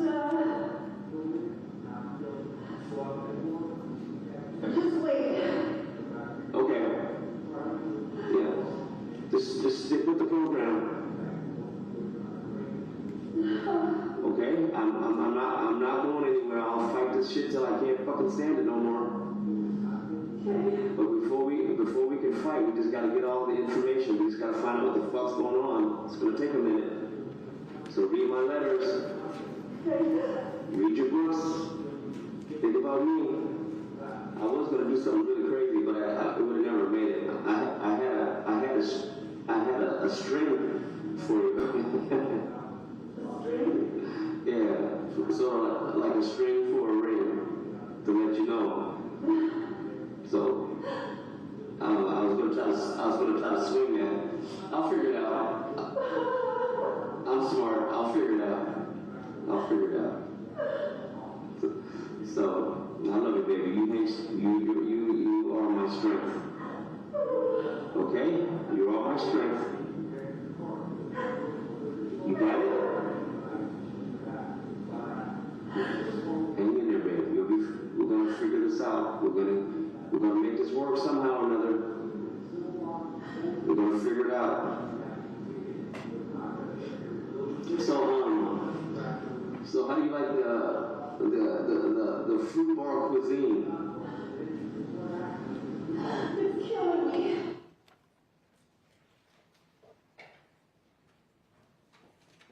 I know they're probably listening to every word. They're probably sitting right outside the door. For all I know, but it doesn't matter. I mean, it does matter, but it does matter. But so much stuff I wanted to tell you. I just gotta wait till the right time. Nothing bad. It's already bad and bad. It's not any worse. But there's apparently, I think they're still out there looking for stuff. They're still trying to find something. I don't know anything yet. I'm waiting for information. So, yeah. Me too. I am also. I have no idea. The only thing I do know is that this is common knowledge, so it's nothing new. The detective told me that my DNA was found in the house, and I was shocked. Yeah. I was fucking shocked. Until I remembered. Huh? So was I until I remembered. Oh. That I hit you. Do what? That I hit you. Oh, shit. No. I don't remember. I don't remember if it was that morning or I remember too. the day before. I don't remember, but I know that. Did you tell him that? Yeah. Did you tell him that? Yes. What the fuck? I didn't even remember. I told him that I got a hit in the hand. I said, playing racquetball. I told him that. And because they asked me about the scar, and I said, I got hit in the gym. No one. Okay, got it. I remember that, and that's the only way I can think that your today would be there. Say that again? That's the only way I can think of that you're. That's the only way it could have happened. It's the only way it could have happened. It kind of makes sense now. Okay.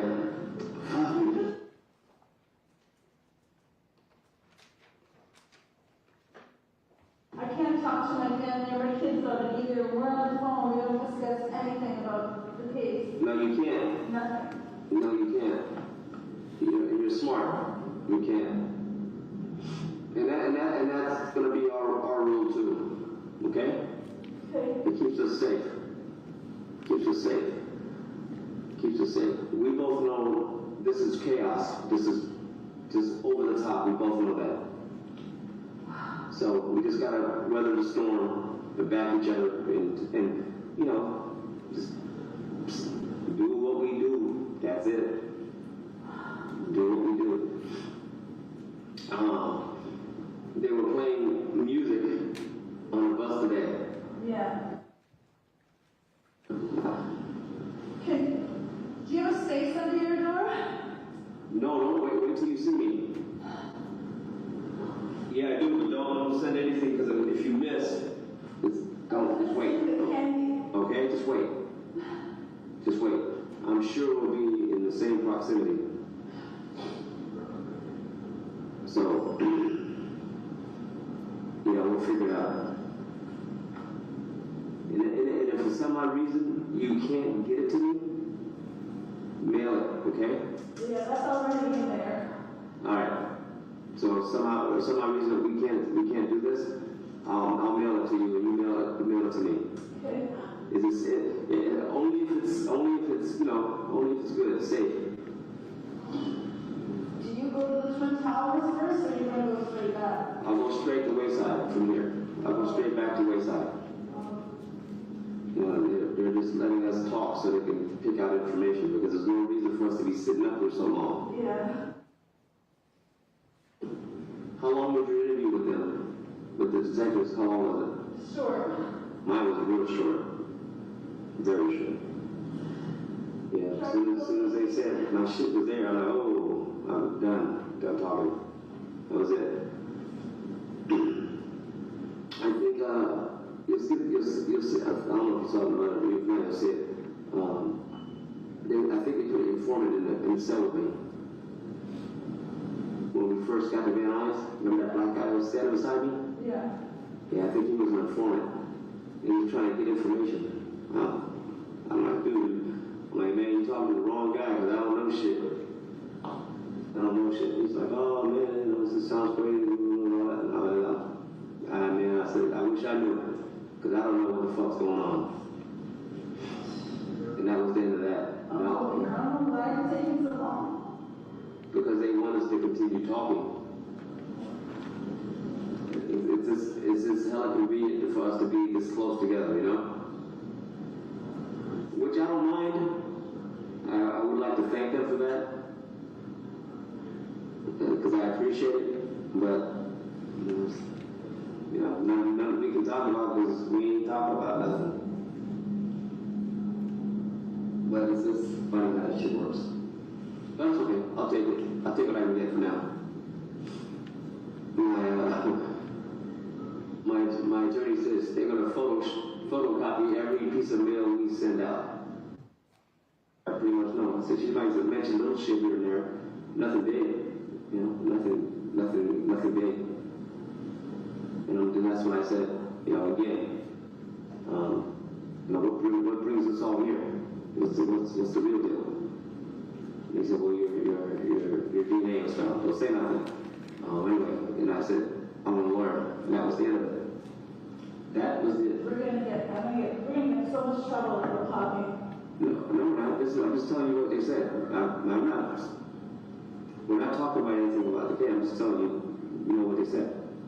That's the extent of it. Yeah. Okay? Yeah. So, anything else they said, they're lying. Yeah. Were you shocked? Yeah. You should know me by now. I was, because I didn't think. They lied to you, babe. They lied to you. And they're going to continue to lie. The only one who's not going to lie to you is me. I won't lie to you. Okay? I'm all in like I've been. Not changing anything. I will stick with this. I'm stick by you, no matter what kind of shit they're trying to throw at us. I'm here. I ain't going anywhere. 9 o'clock every fucking day. Besides 9 o'clock. I do more than that. But 9 o'clock is our time. But every other time, I'm still thinking, I'm still reaching out. You have no idea. I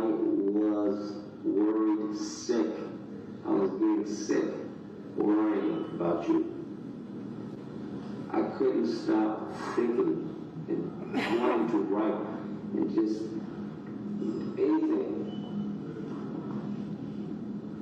Today is sort of like a rebirth. You know what I mean? You kind of know what I mean? Yeah. It's a rebirth. It's a rebirth of strength. It's like different. It's different. It's different. It's not even like anything.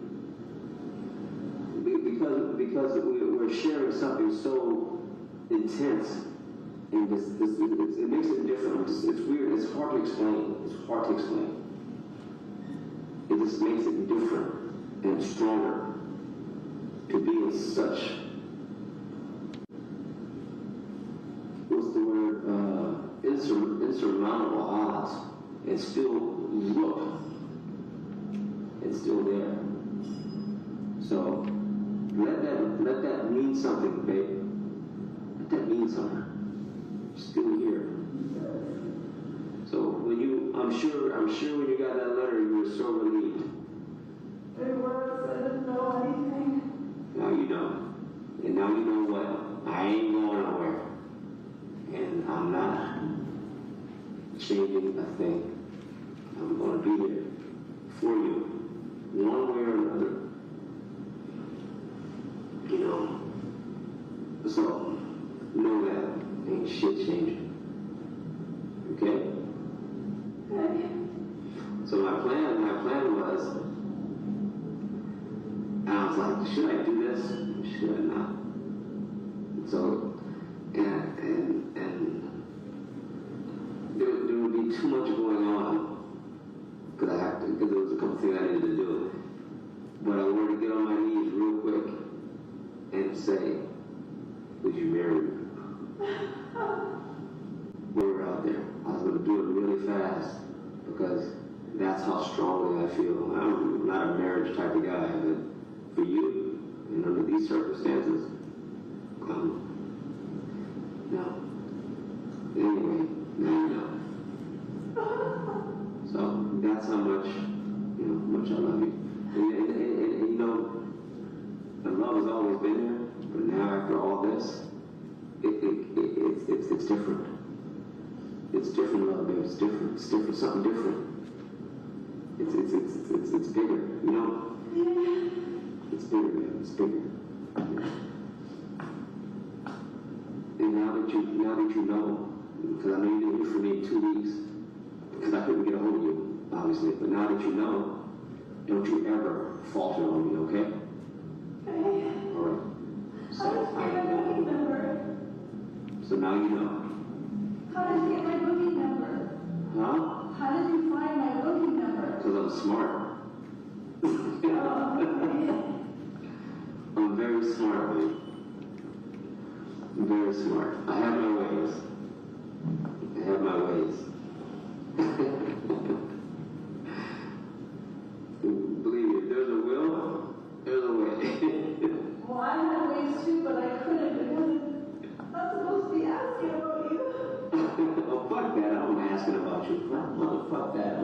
I'm asking about you. Right. I ain't going to you. Even under the worst, I'm never going to drop the ball. I'm not doing it. I'm not doing it. I got you. So, let's just see what happens. See what happens. I'm glad you told me about that other little thing. I'm glad. That makes sense. Motherfuckers. I just want to see what this all this stuff is. I want to see it. I need to see it or I won't believe it. Say that again? I want to see what all this stuff is. Yeah, me too. Me too. From what I've gathered, this is what I did gather from my attorney. They said that apparently this so-called DNA has been found as of 15 February.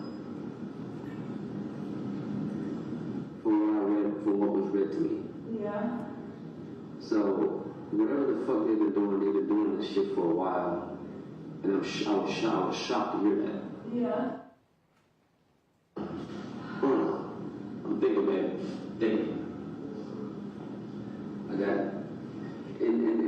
be scared to get you a notebook, like a sketch, no, not a sketch pad, a notebook, just for your case information.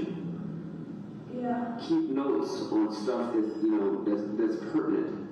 Keep notes on everything that you think of, because you may forget. I'm doing it too. Yeah, that's why he's trying to get us a private room so he can share stuff, documents with me. Who? My lawyer. Yes. When is that going to happen? Well, I don't know, hopefully soon, because we've always been like on the phone, like behind the glass. Yeah. And he's trying to get us a private room, because we're going to have to go over a lot of stuff he said. Yep. And I want copies of all of it. Well, the problem is, if you have it, they have access to it too. You know, the inmates might get it or some shit like that. So keep only what you need. Yeah, that's what he said. Keep what you need. You know, only what you need. Apparently, I'm told they've been doing a lot of listening. Yeah. That's what he said. So I'm not sure what they're listening to.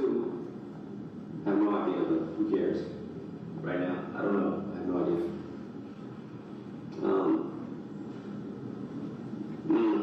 Yeah. Anyway, I won't say this much. It's way. Anyway, it's way better than I thought it was. It's better than I thought it was. It could have been a lot worse. I'll tell you that. Me with this playing in my head. So, I'll leave it like that. So let's leave it like that. It could have been worse. It could have been even more disaster. So let's just keep it together. Just keep it together. A lot of this will come clear once we get all the info. It'll get a lot more clear. Hang on, can you tell the difference in my voice for going? Can you hear? Let me see. Hang on. Does it sound different from here?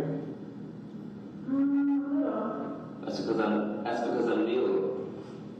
You're kneeling? I'm kneeling down. Why? Why do you think? Why do you think? I don't know. Why are you kneeling? I'm kneeling because I'm looking up at your cell. I'm looking at you to say something.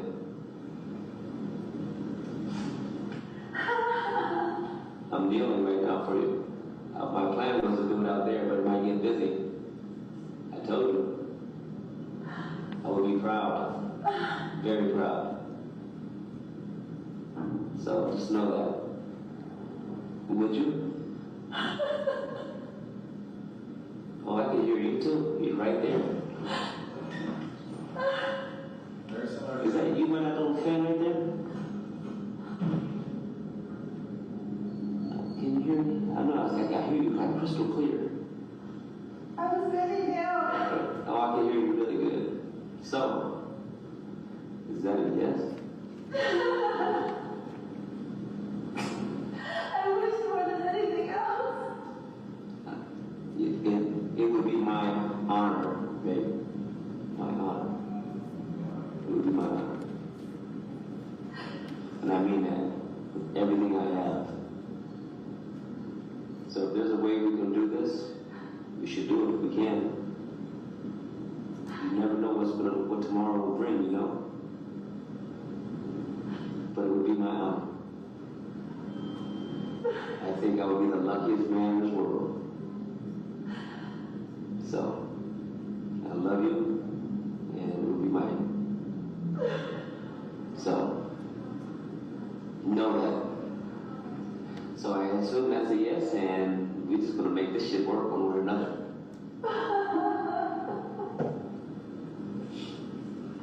So, I think I'm gonna get my little tattoo now. On my, you know, remember we talked about that little finger thing? Yeah. I think I'm gonna work on that. It's my next project. So I'm gonna get a big ass M right there until we actually do this. You okay with that?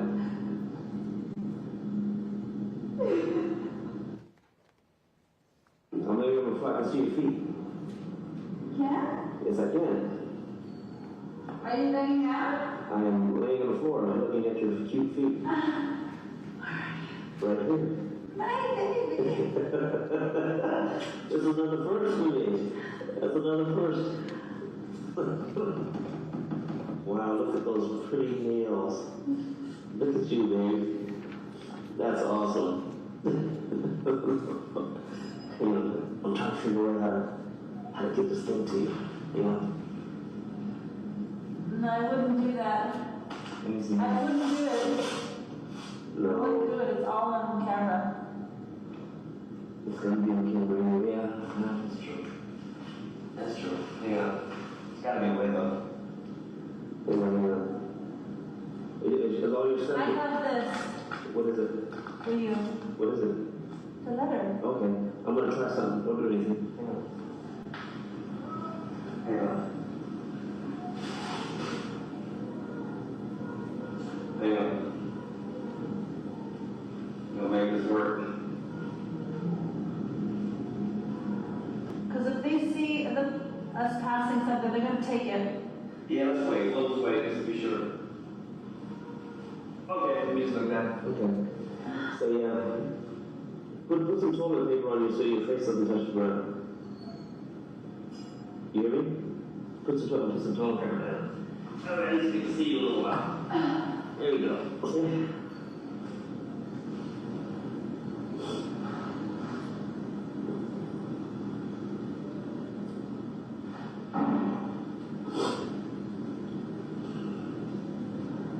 You got some cute feet. I know that walk anywhere. I know that walk anywhere. That's my walk. That's my girl's walk.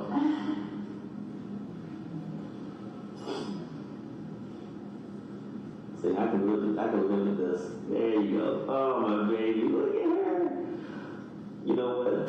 This is worth more than $1 million. You know that? You look so good, baby. You look so fucking good. Did you ever think that we would resort to doing this shit? We can do it. We can do it. We can do it. We can do it, baby. We're gonna be fine. Can you read my lips? A little bit.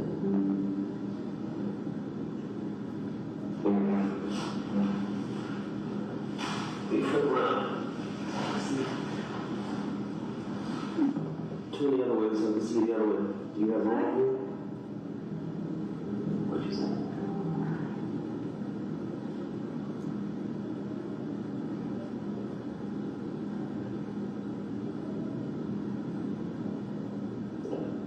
I read the first 3 parts.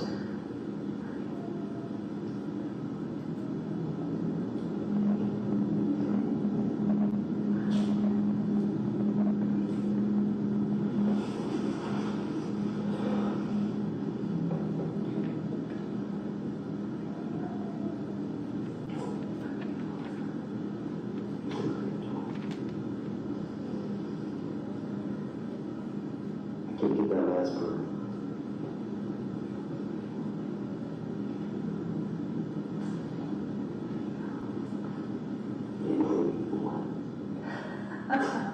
I can't see it looks backwards.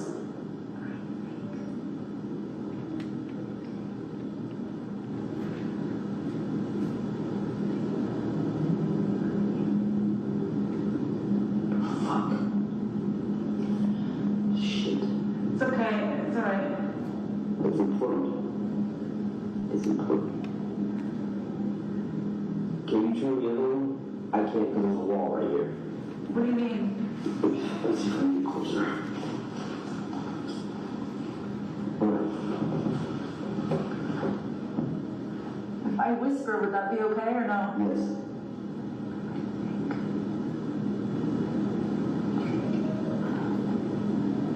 Video.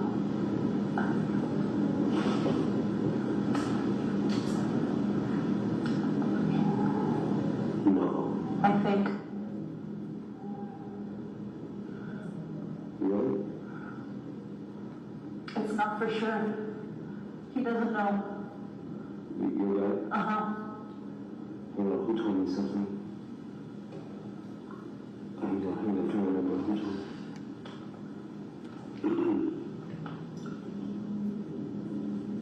Visit? Huh? Visit? Like, I don't know. That's the problem here. gotcha. And I can't put anything in a letter, so. Gotcha. Okay.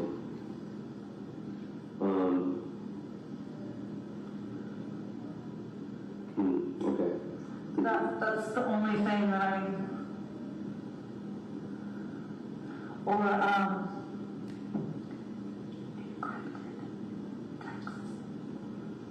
Who's? both, I think. Really? Yeah. What we doing? No, I know, that's why, Yeah. right now. Okay. We'll leave it at that. We'll figure it out. I just wanted to tell you as much as I know. Okay. Yeah, I knew that you would know more. I knew that because I don't know shit. I just know was read to me on those papers, just the same ones as you. Well, what they read was they said it was a figure or figures in the video, so they saw. They didn't say people what or nothing. They didn't say it was anybody or anything.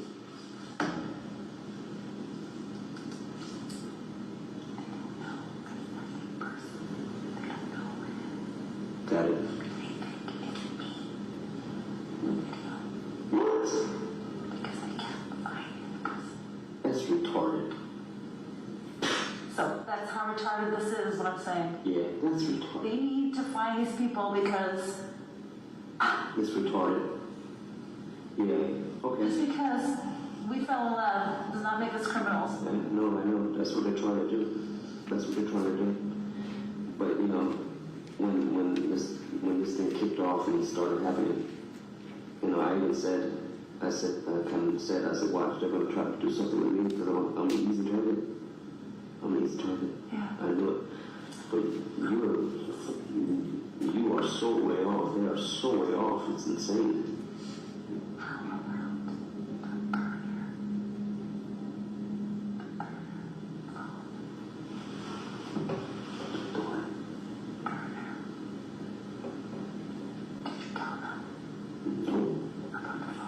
Nope. Nothing. You said you gave me a phone. Fucking lie. I said, what? That's not true. That's bullshit. I knew it. Fucking lie. I told them I found it in my garage. You never gave me nothing. Good. Well, we should be talking now. They thought What? I was stupid. You? They thought, Oh. but I wasn't. You and I both. You and I, they think they can just manipulate us into anything. No deals. Mm-mm. No, none. Mm-mm. I'm with you, okay? I'm with you. That's my baby. I think they're gonna separate our trials. I kind of figured that.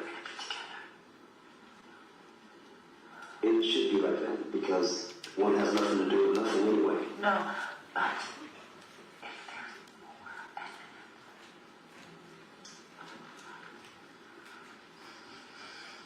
We just gotta wait and see what's coming in. except our affair. Right. I'm not saying anything anyway.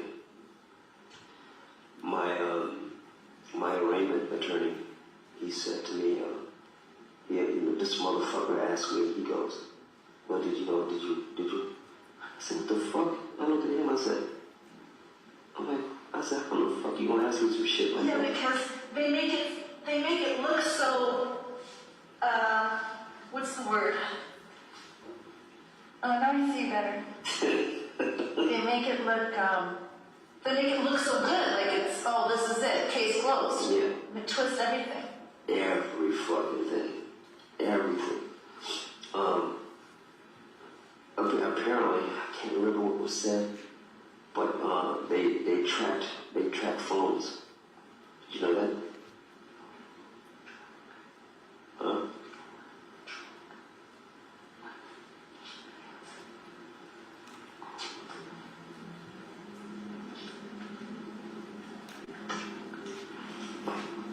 Oh, you did? But that's, again, we're not denying we're not denying that part. Not denying that. There's no denying that, but that doesn't make us.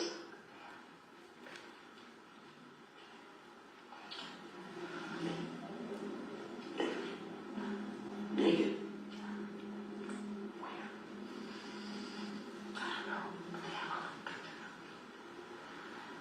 That's why I don't want my children at this trial.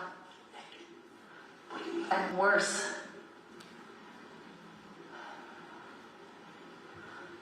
Wait a minute.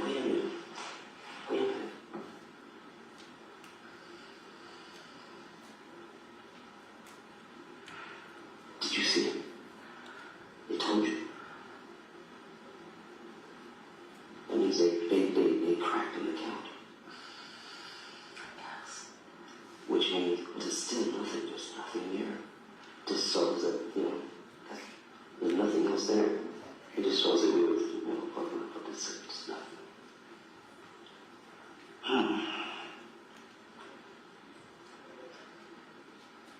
Okay. I already know what happened.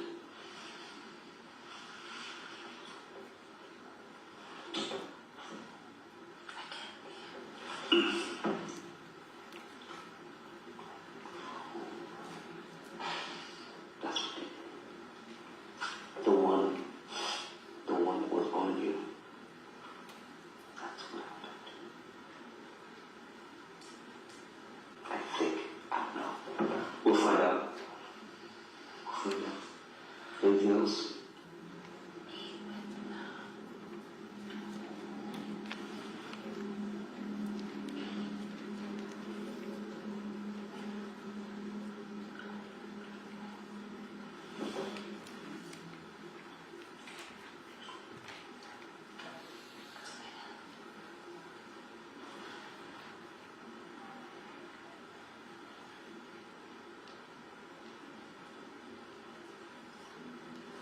Not that I know of, there's nothing there.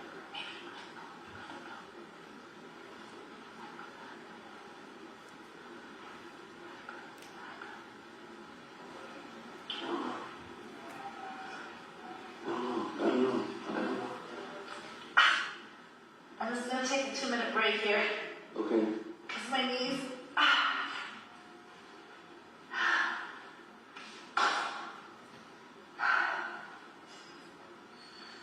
This is fucking crazy.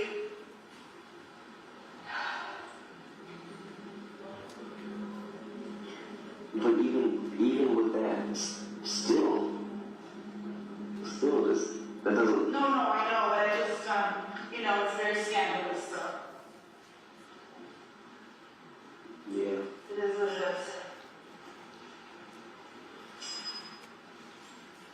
Oh, only that part. It's not, that's nothing. But when they're wrong about the other shit,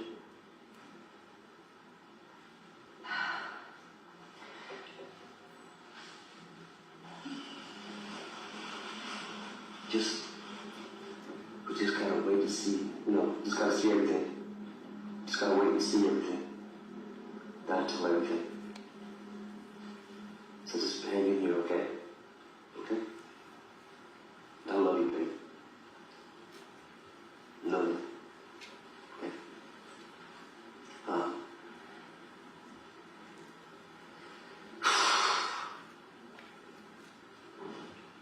I love you. It ain't gonna change. And they're lying about I don't want to talk to motherfuckers which I didn't. I won't. That shit was cut short. Nothing. I corroborate tolerated. Yeah, close. We were close. And you told me very little about anything other than what I saw on the news and shit. And that was it. And after that, I cut it off. I was done. They brought me back to myself. Came back with a camera, took pictures of my scars, on my back and my hands. Asked where they came from. And at that time, only thing I remember at the time was the time that you and I got into it, and you hit me with the racket. Yeah, me too. I didn't tell him that. I just told him I got hurt at the gym. I didn't even think about it until you just said it just now. And I told him I heard him when working on my car also. And that was it. And then it disappeared because I didn't want to talk to him anymore. Whole thing, 15 minutes. So we'll see. So, okay. We'll be okay. Just wait when it comes in. I just want to look at you. Sorry. You look so good. I love you, babe. I'm all in. I've been all in. I will take my heart to the grave with me. I mean it. We'll figure it out. Okay? I will write you, try to talk to you. I will figure this shit out.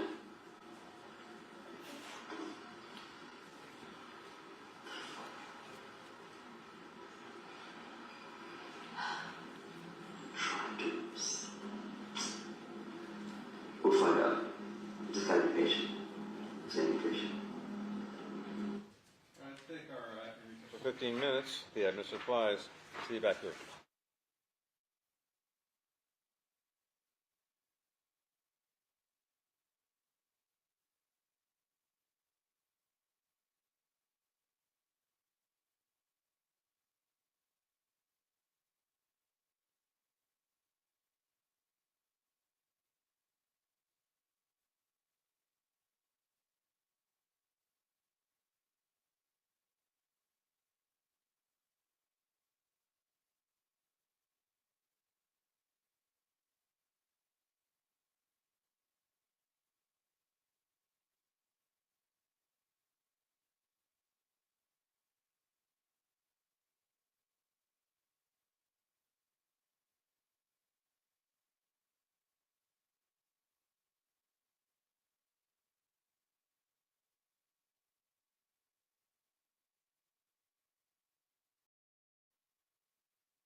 Okay, back on the record, Fabio Sementilli, the defendant is present, all counsel present, jury and alternate present. Detective is still under oath, and we may continue.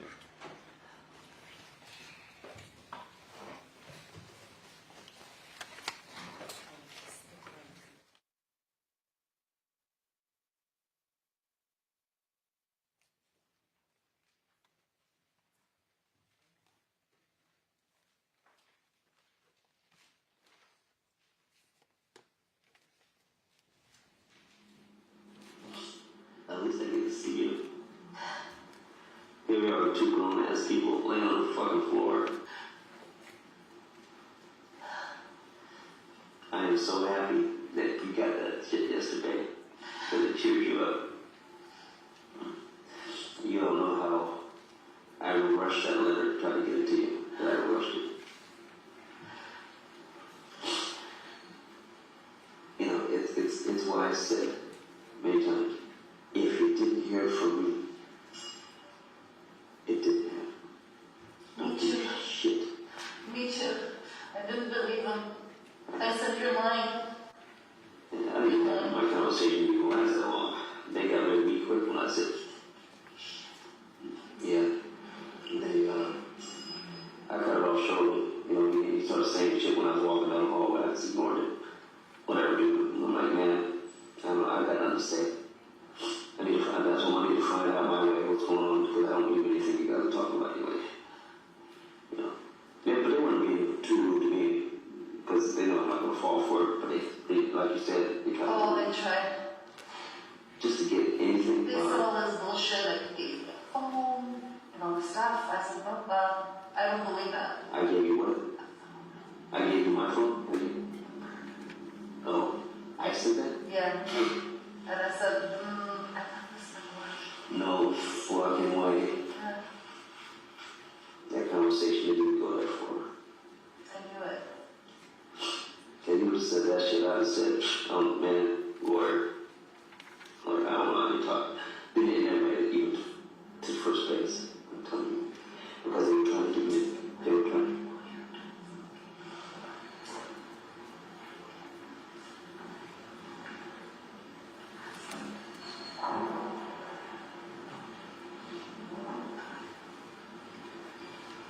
On yours?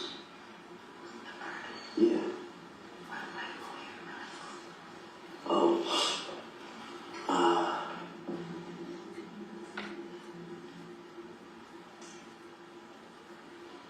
I said the same thing. The truth. I found it. No. Hang on.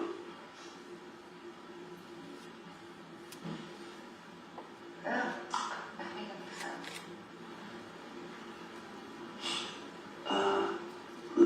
It was after you escaped.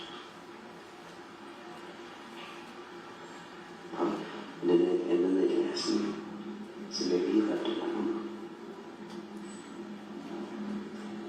Okay.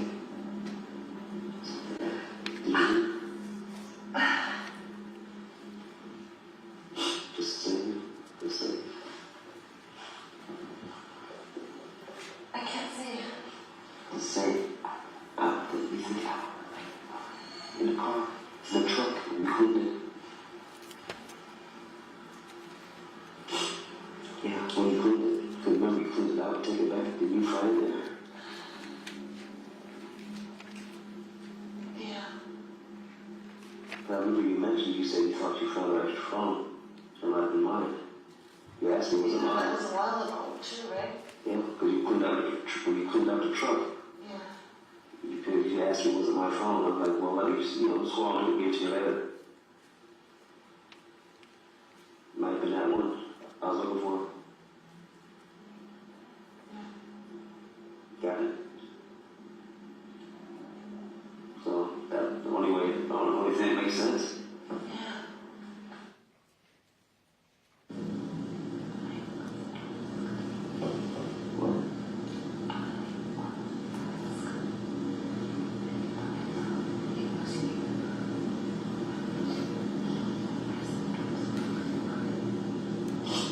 Bye. Bye.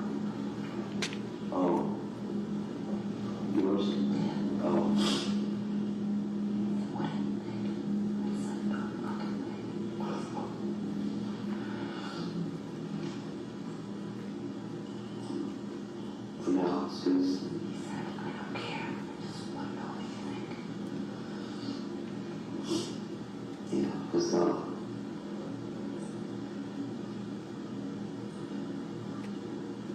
on. Then, the one thing I said to you is after one thing I said to him, I said, hang on. Somewhere in you. I mean, it's not a bad thing, it doesn't show anything.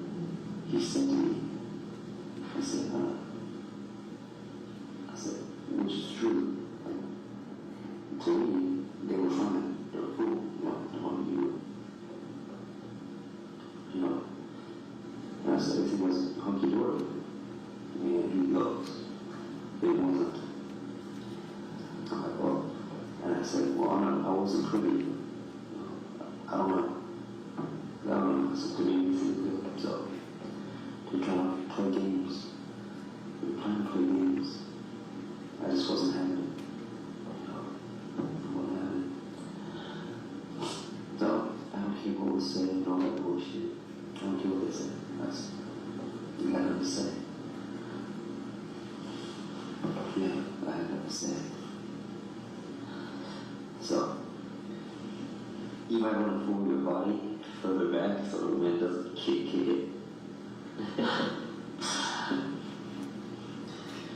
So, we just wait, babe. We just wait. See where everything comes in. It sounds like they may have cracked our phones or some shit, which is not a big deal. I don't care. It's not what else to worry about because it has nothing to do with it. So, it's just taking pieces of information and make it look like something. Yeah. That's the only thing. That's the only thing. You know, I had 1, 2, 3 Google numbers. Who cares about it? So we'll just wait and see. Just wait and see. No, I can't get you out of my head. I feel awesome and I'm joyful.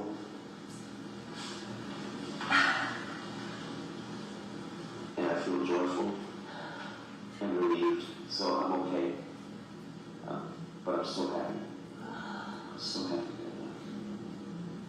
It's crazy how this is. Me, how you can have these feelings. And it's true feelings. It's just true feelings. And it's good. It makes me feel like there's such thing as love. Not lust. It's love. And this is what this is. I'm all in.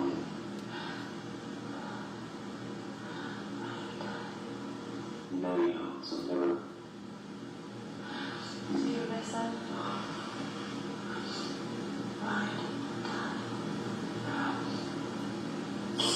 It's good. You're quiet. Stupid as that shit sounds. We all we have. We all we have. You don't care. I don't need it. Yeah. What's your mom saying? They support me. I'm sure they're very disappointed, but they want to get me out because they know I don't belong here. Yeah.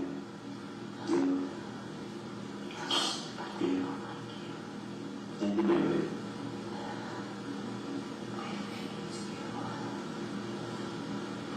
I said the same thing. 100% not. This is about as life-changing as it gets. But I'm strong. I'm okay. I'm really strong now. After today, that's all that's for me. So,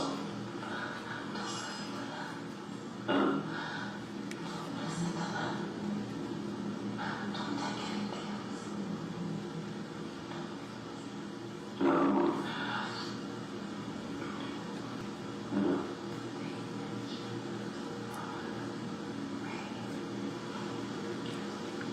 Wow.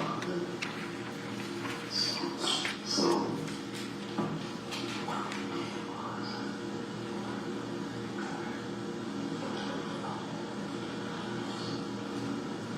Yeah. Still. nothing. So, Mrs. Baker, this is scary. I'm not done yet. This is fucking scary. I'm telling you.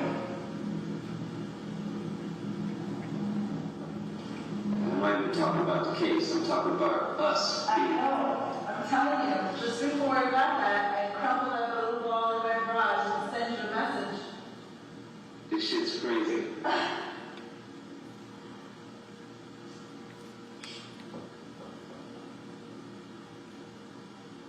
Did you read already? Yeah, I read it. I'm speechless.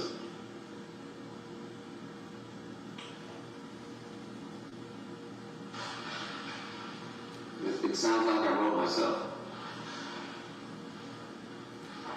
Hey, this was in there. Do you read it? Look. This was in there. What is it? It's your paper. What does it say? Public defender phone number.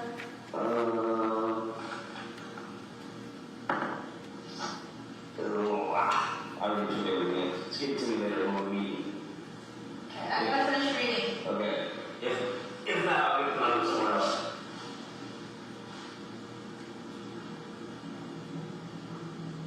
Resting. Say it.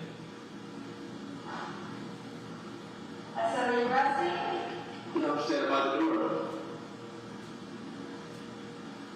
Just wait before you finish reading. I'm done. What you laughing at? Where are you? Oh, yeah.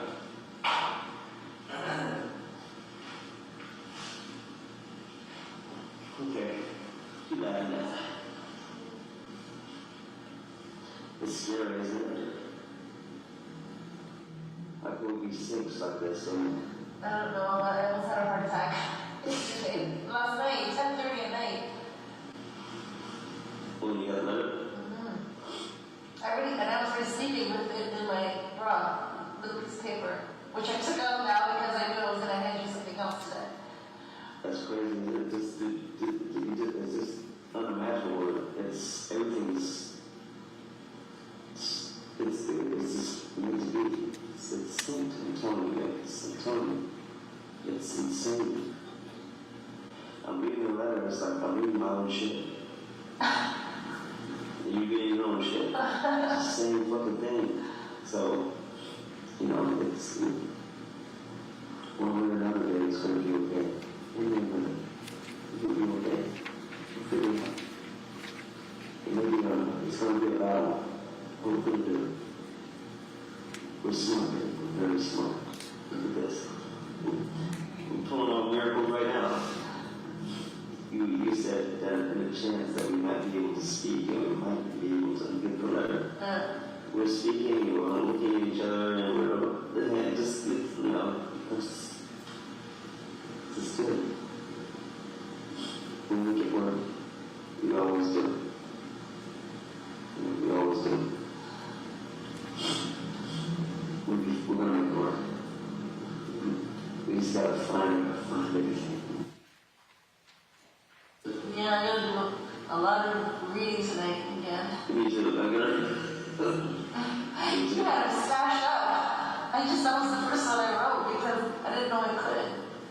Yeah, you good. Now you know how to do it. Good. You got a crash course today on how to do a lot of shit. Because I was told not to. I was told the same thing. But as long as we're not talking about, you know, shit in front. You know, they're gonna tell us not to anyway, because they think that, you know, the way I understood it was, no matter what we write or we talk or we call, you or your attorney will get a copy of everything. Yeah. So you can make 1,000, like one guy in my dorm, he says he made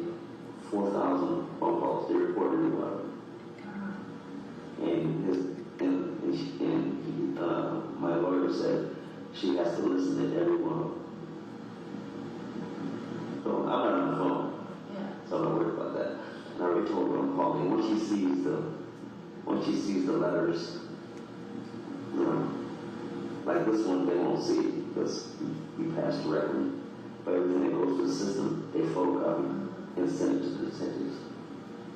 Everything, which I don't care. I mean, when I tell them something they don't know already, So let them get an eyeful. It's fun. As long as we don't talk about anything dealing with this whole shit, we're fine.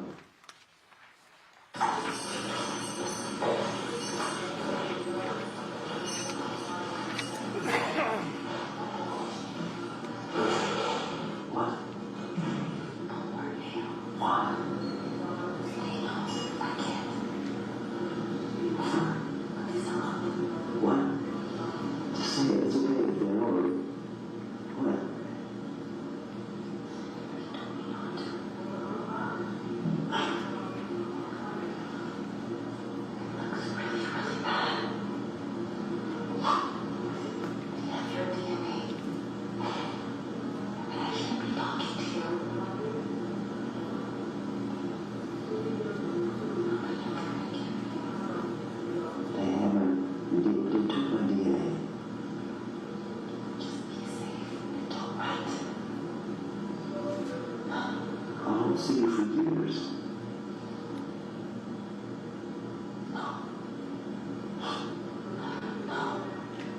What? You'll sit here 2 months. How was that? Here.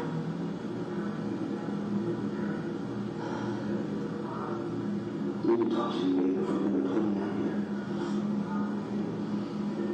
I can't write to you. I can't write to you. They will put me to death. I can't watch you. For that, until pre-trial. Just stay with me, David.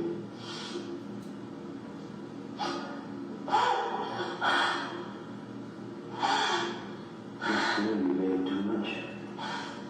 You don't want to stay with me.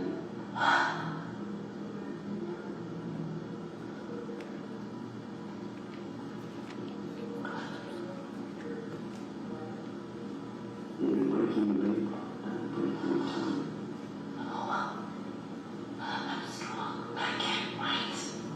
They will use that.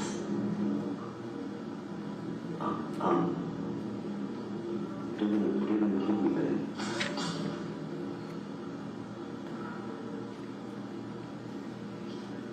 There's gotta be a way. I'm running out of ways. I can't do anymore than that.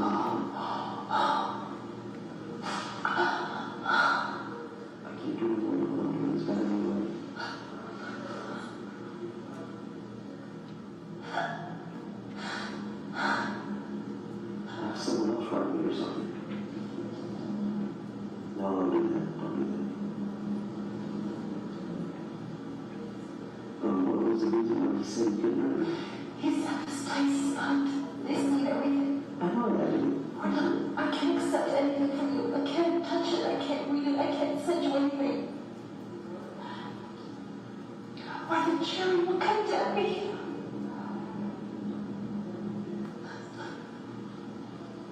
I don't want that. They're gonna kill me.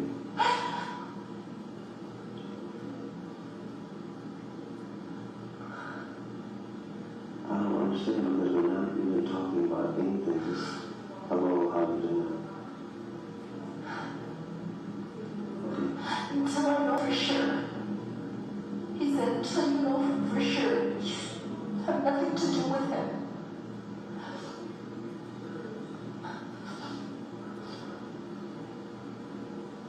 Just 20 minutes.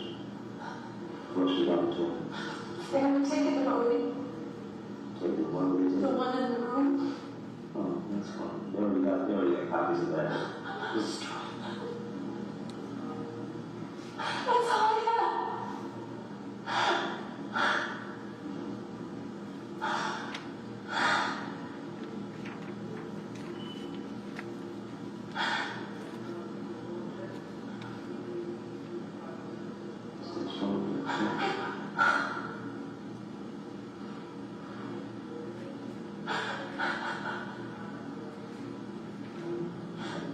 They're gonna try to kill me.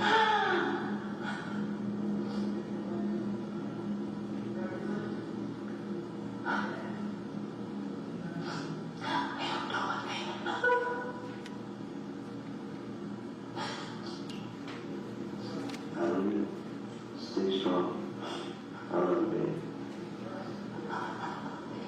And this girl is gonna kill me.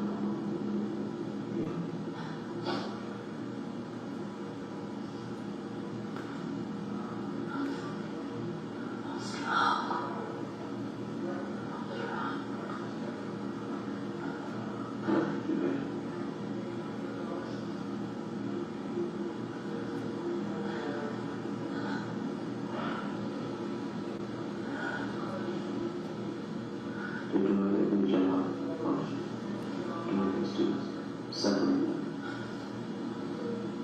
They're doing a great job here.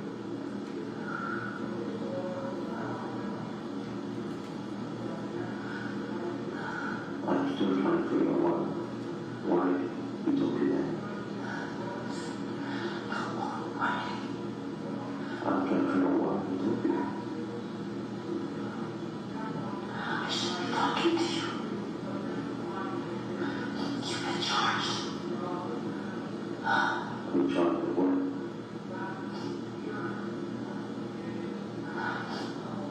Even though I don't believe it, even though I don't believe it, I can't be talking to you. I can't be writing to you.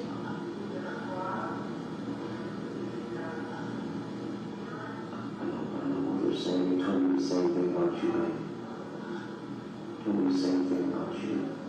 Same thing.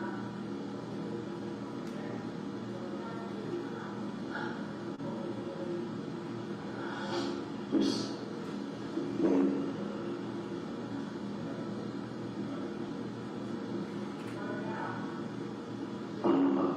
My feeling is we have no defense without each other. Is there something more? Don't write. Don't talk to him. Don't look at him. And you can say He what? doesn't want the press and the boys to see me looking at you, talking to you.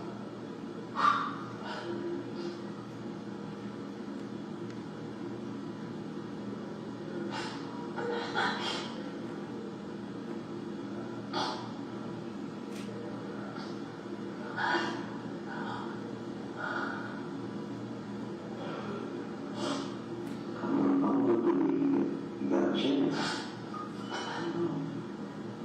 It's too easy for you to do it. It's too easy for you are own attorneys.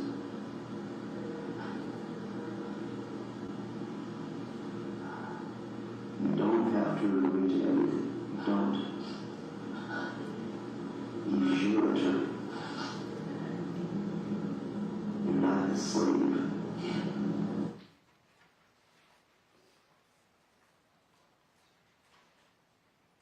That's all I'm saying.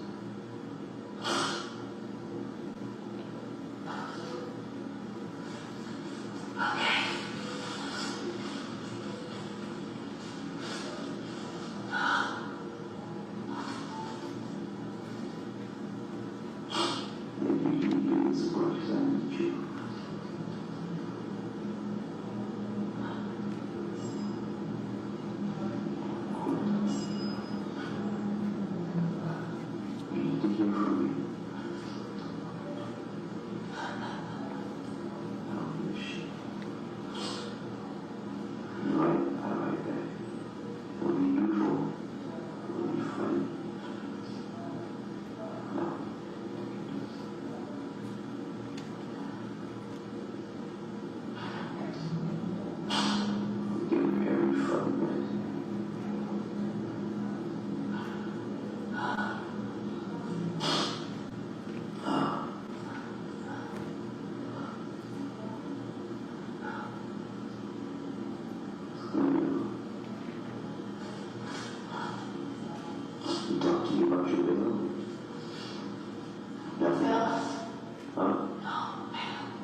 obviously.